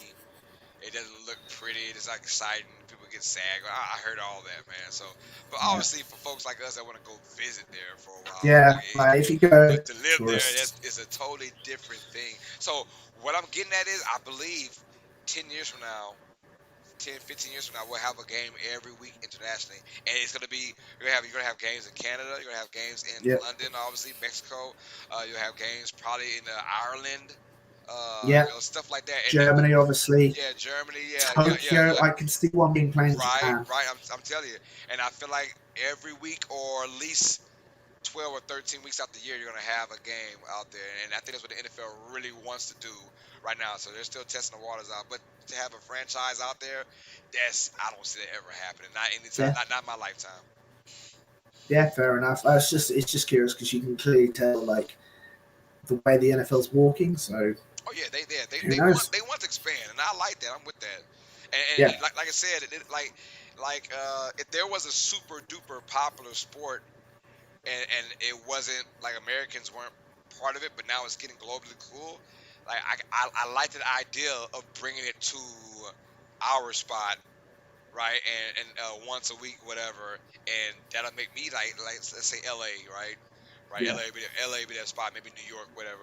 I would want to go out there. Like if it was different, if I was in the United States and football was big in London, right? Hmm. NFL was big in London, and they try to come out here, and I would want that every week. Like, oh, that's dope. They come out here every week, so I get the feeling that's what the NFL is trying to do, to establish that. Yeah, so that's a good question. I like that. Yeah, so, Kelly yeah, it's Garner says very hi, curious. guys. What's up, Kelly? Hey, Right now we're just hello. shooting the shit right now, man. I know it's a bit late though, but Just kind of, that's it though, man. Travis says, how much different is ketchup? Possibly, how different could it be? He said, us. there are different brands, but I have never tasted that big of a difference. I've tasted some differences in ketchup. I can only imagine overseas stuff now. I don't Yeah, want to get too it's much into that. completely, it is madness. Like, if you want to look at the big difference, there's a channel that does food wars. Just look at the difference between your McDonald's and our McDonald's. Simply down to the fries. Our fries is potato and oil. Yours is potato, oil, plus all the extras to make it like yellower. So, yeah, so it is crazy how different foods are, even though they're meant to be the same. Sorry, my bad. My kids is talking. I'm like, why y'all so loud like that? Anyways, go ahead. Well, I'm sorry. You just a question. I'm sorry. No. I was just talking about Oh, okay, the ketchup, yeah. the ketchup and, thing. Yeah, and, yeah, and McDonald's being different. yeah. Yeah, yeah. So, Just yeah, that yeah. So, different. yeah, because you guys, y'all have the fish and chips, right? And Yeah, that's we have fish and fish chips. and chips Yeah, is which is basically our chicken and fries or whatever. I guess I get that, man. All right, well, there goes your London perspective. Might have one of those every day, huh? Every stream, it feels like. Oh, why not? If you your want to learn, UK perspective, because I know that you're UK, not London. that's true. If you want to learn about gloomy grey UK, just ask away. All right, y'all, we're done, man. We're out of here, y'all. This has been Tuesdays with TJ, episode number 8. You guys, this is our week 3 recap and our week 4 picks and predictions. If you guys want to go rewind it back, check out all we talked everything, the good, the bad, and the downright ugly of week 3. And man, we're out of here. TJ, any last words, brother? My internet didn't get dropped, which is amazing. I'm Amazing. still jumping, but I But it's wasn't fine dropped. though. It's fine. This is the Yay! best. As nothing weird happened. We're good, man. So thank y'all for that. All right, for the homeboy TJ Tracy and the homegirl PJ. I'm your host Carlos Clay. This is another episode of Tuesdays with TJ, presented by Uneducated Sports Talk. We'll see you guys next week for episode number 9. We'll break down the week 4 action and our picks and predictions for week 5. And of course, kicking here with Uneducated Sports Talk. I'll be live for sure on Thursday. I might skip Wednesday, who knows, tomorrow. But I'll be live Thursday for Thursday Night Football between the Lions and the Packers, y'all. So get ready for that, y'all. Much love for y'all as always, sports fans. You guys know what time it is. Stay smart, stay uneducated. Peace. Love you guys as well. All right, TJ, have a blessed night, brother. Have a great night, everyone. Bye.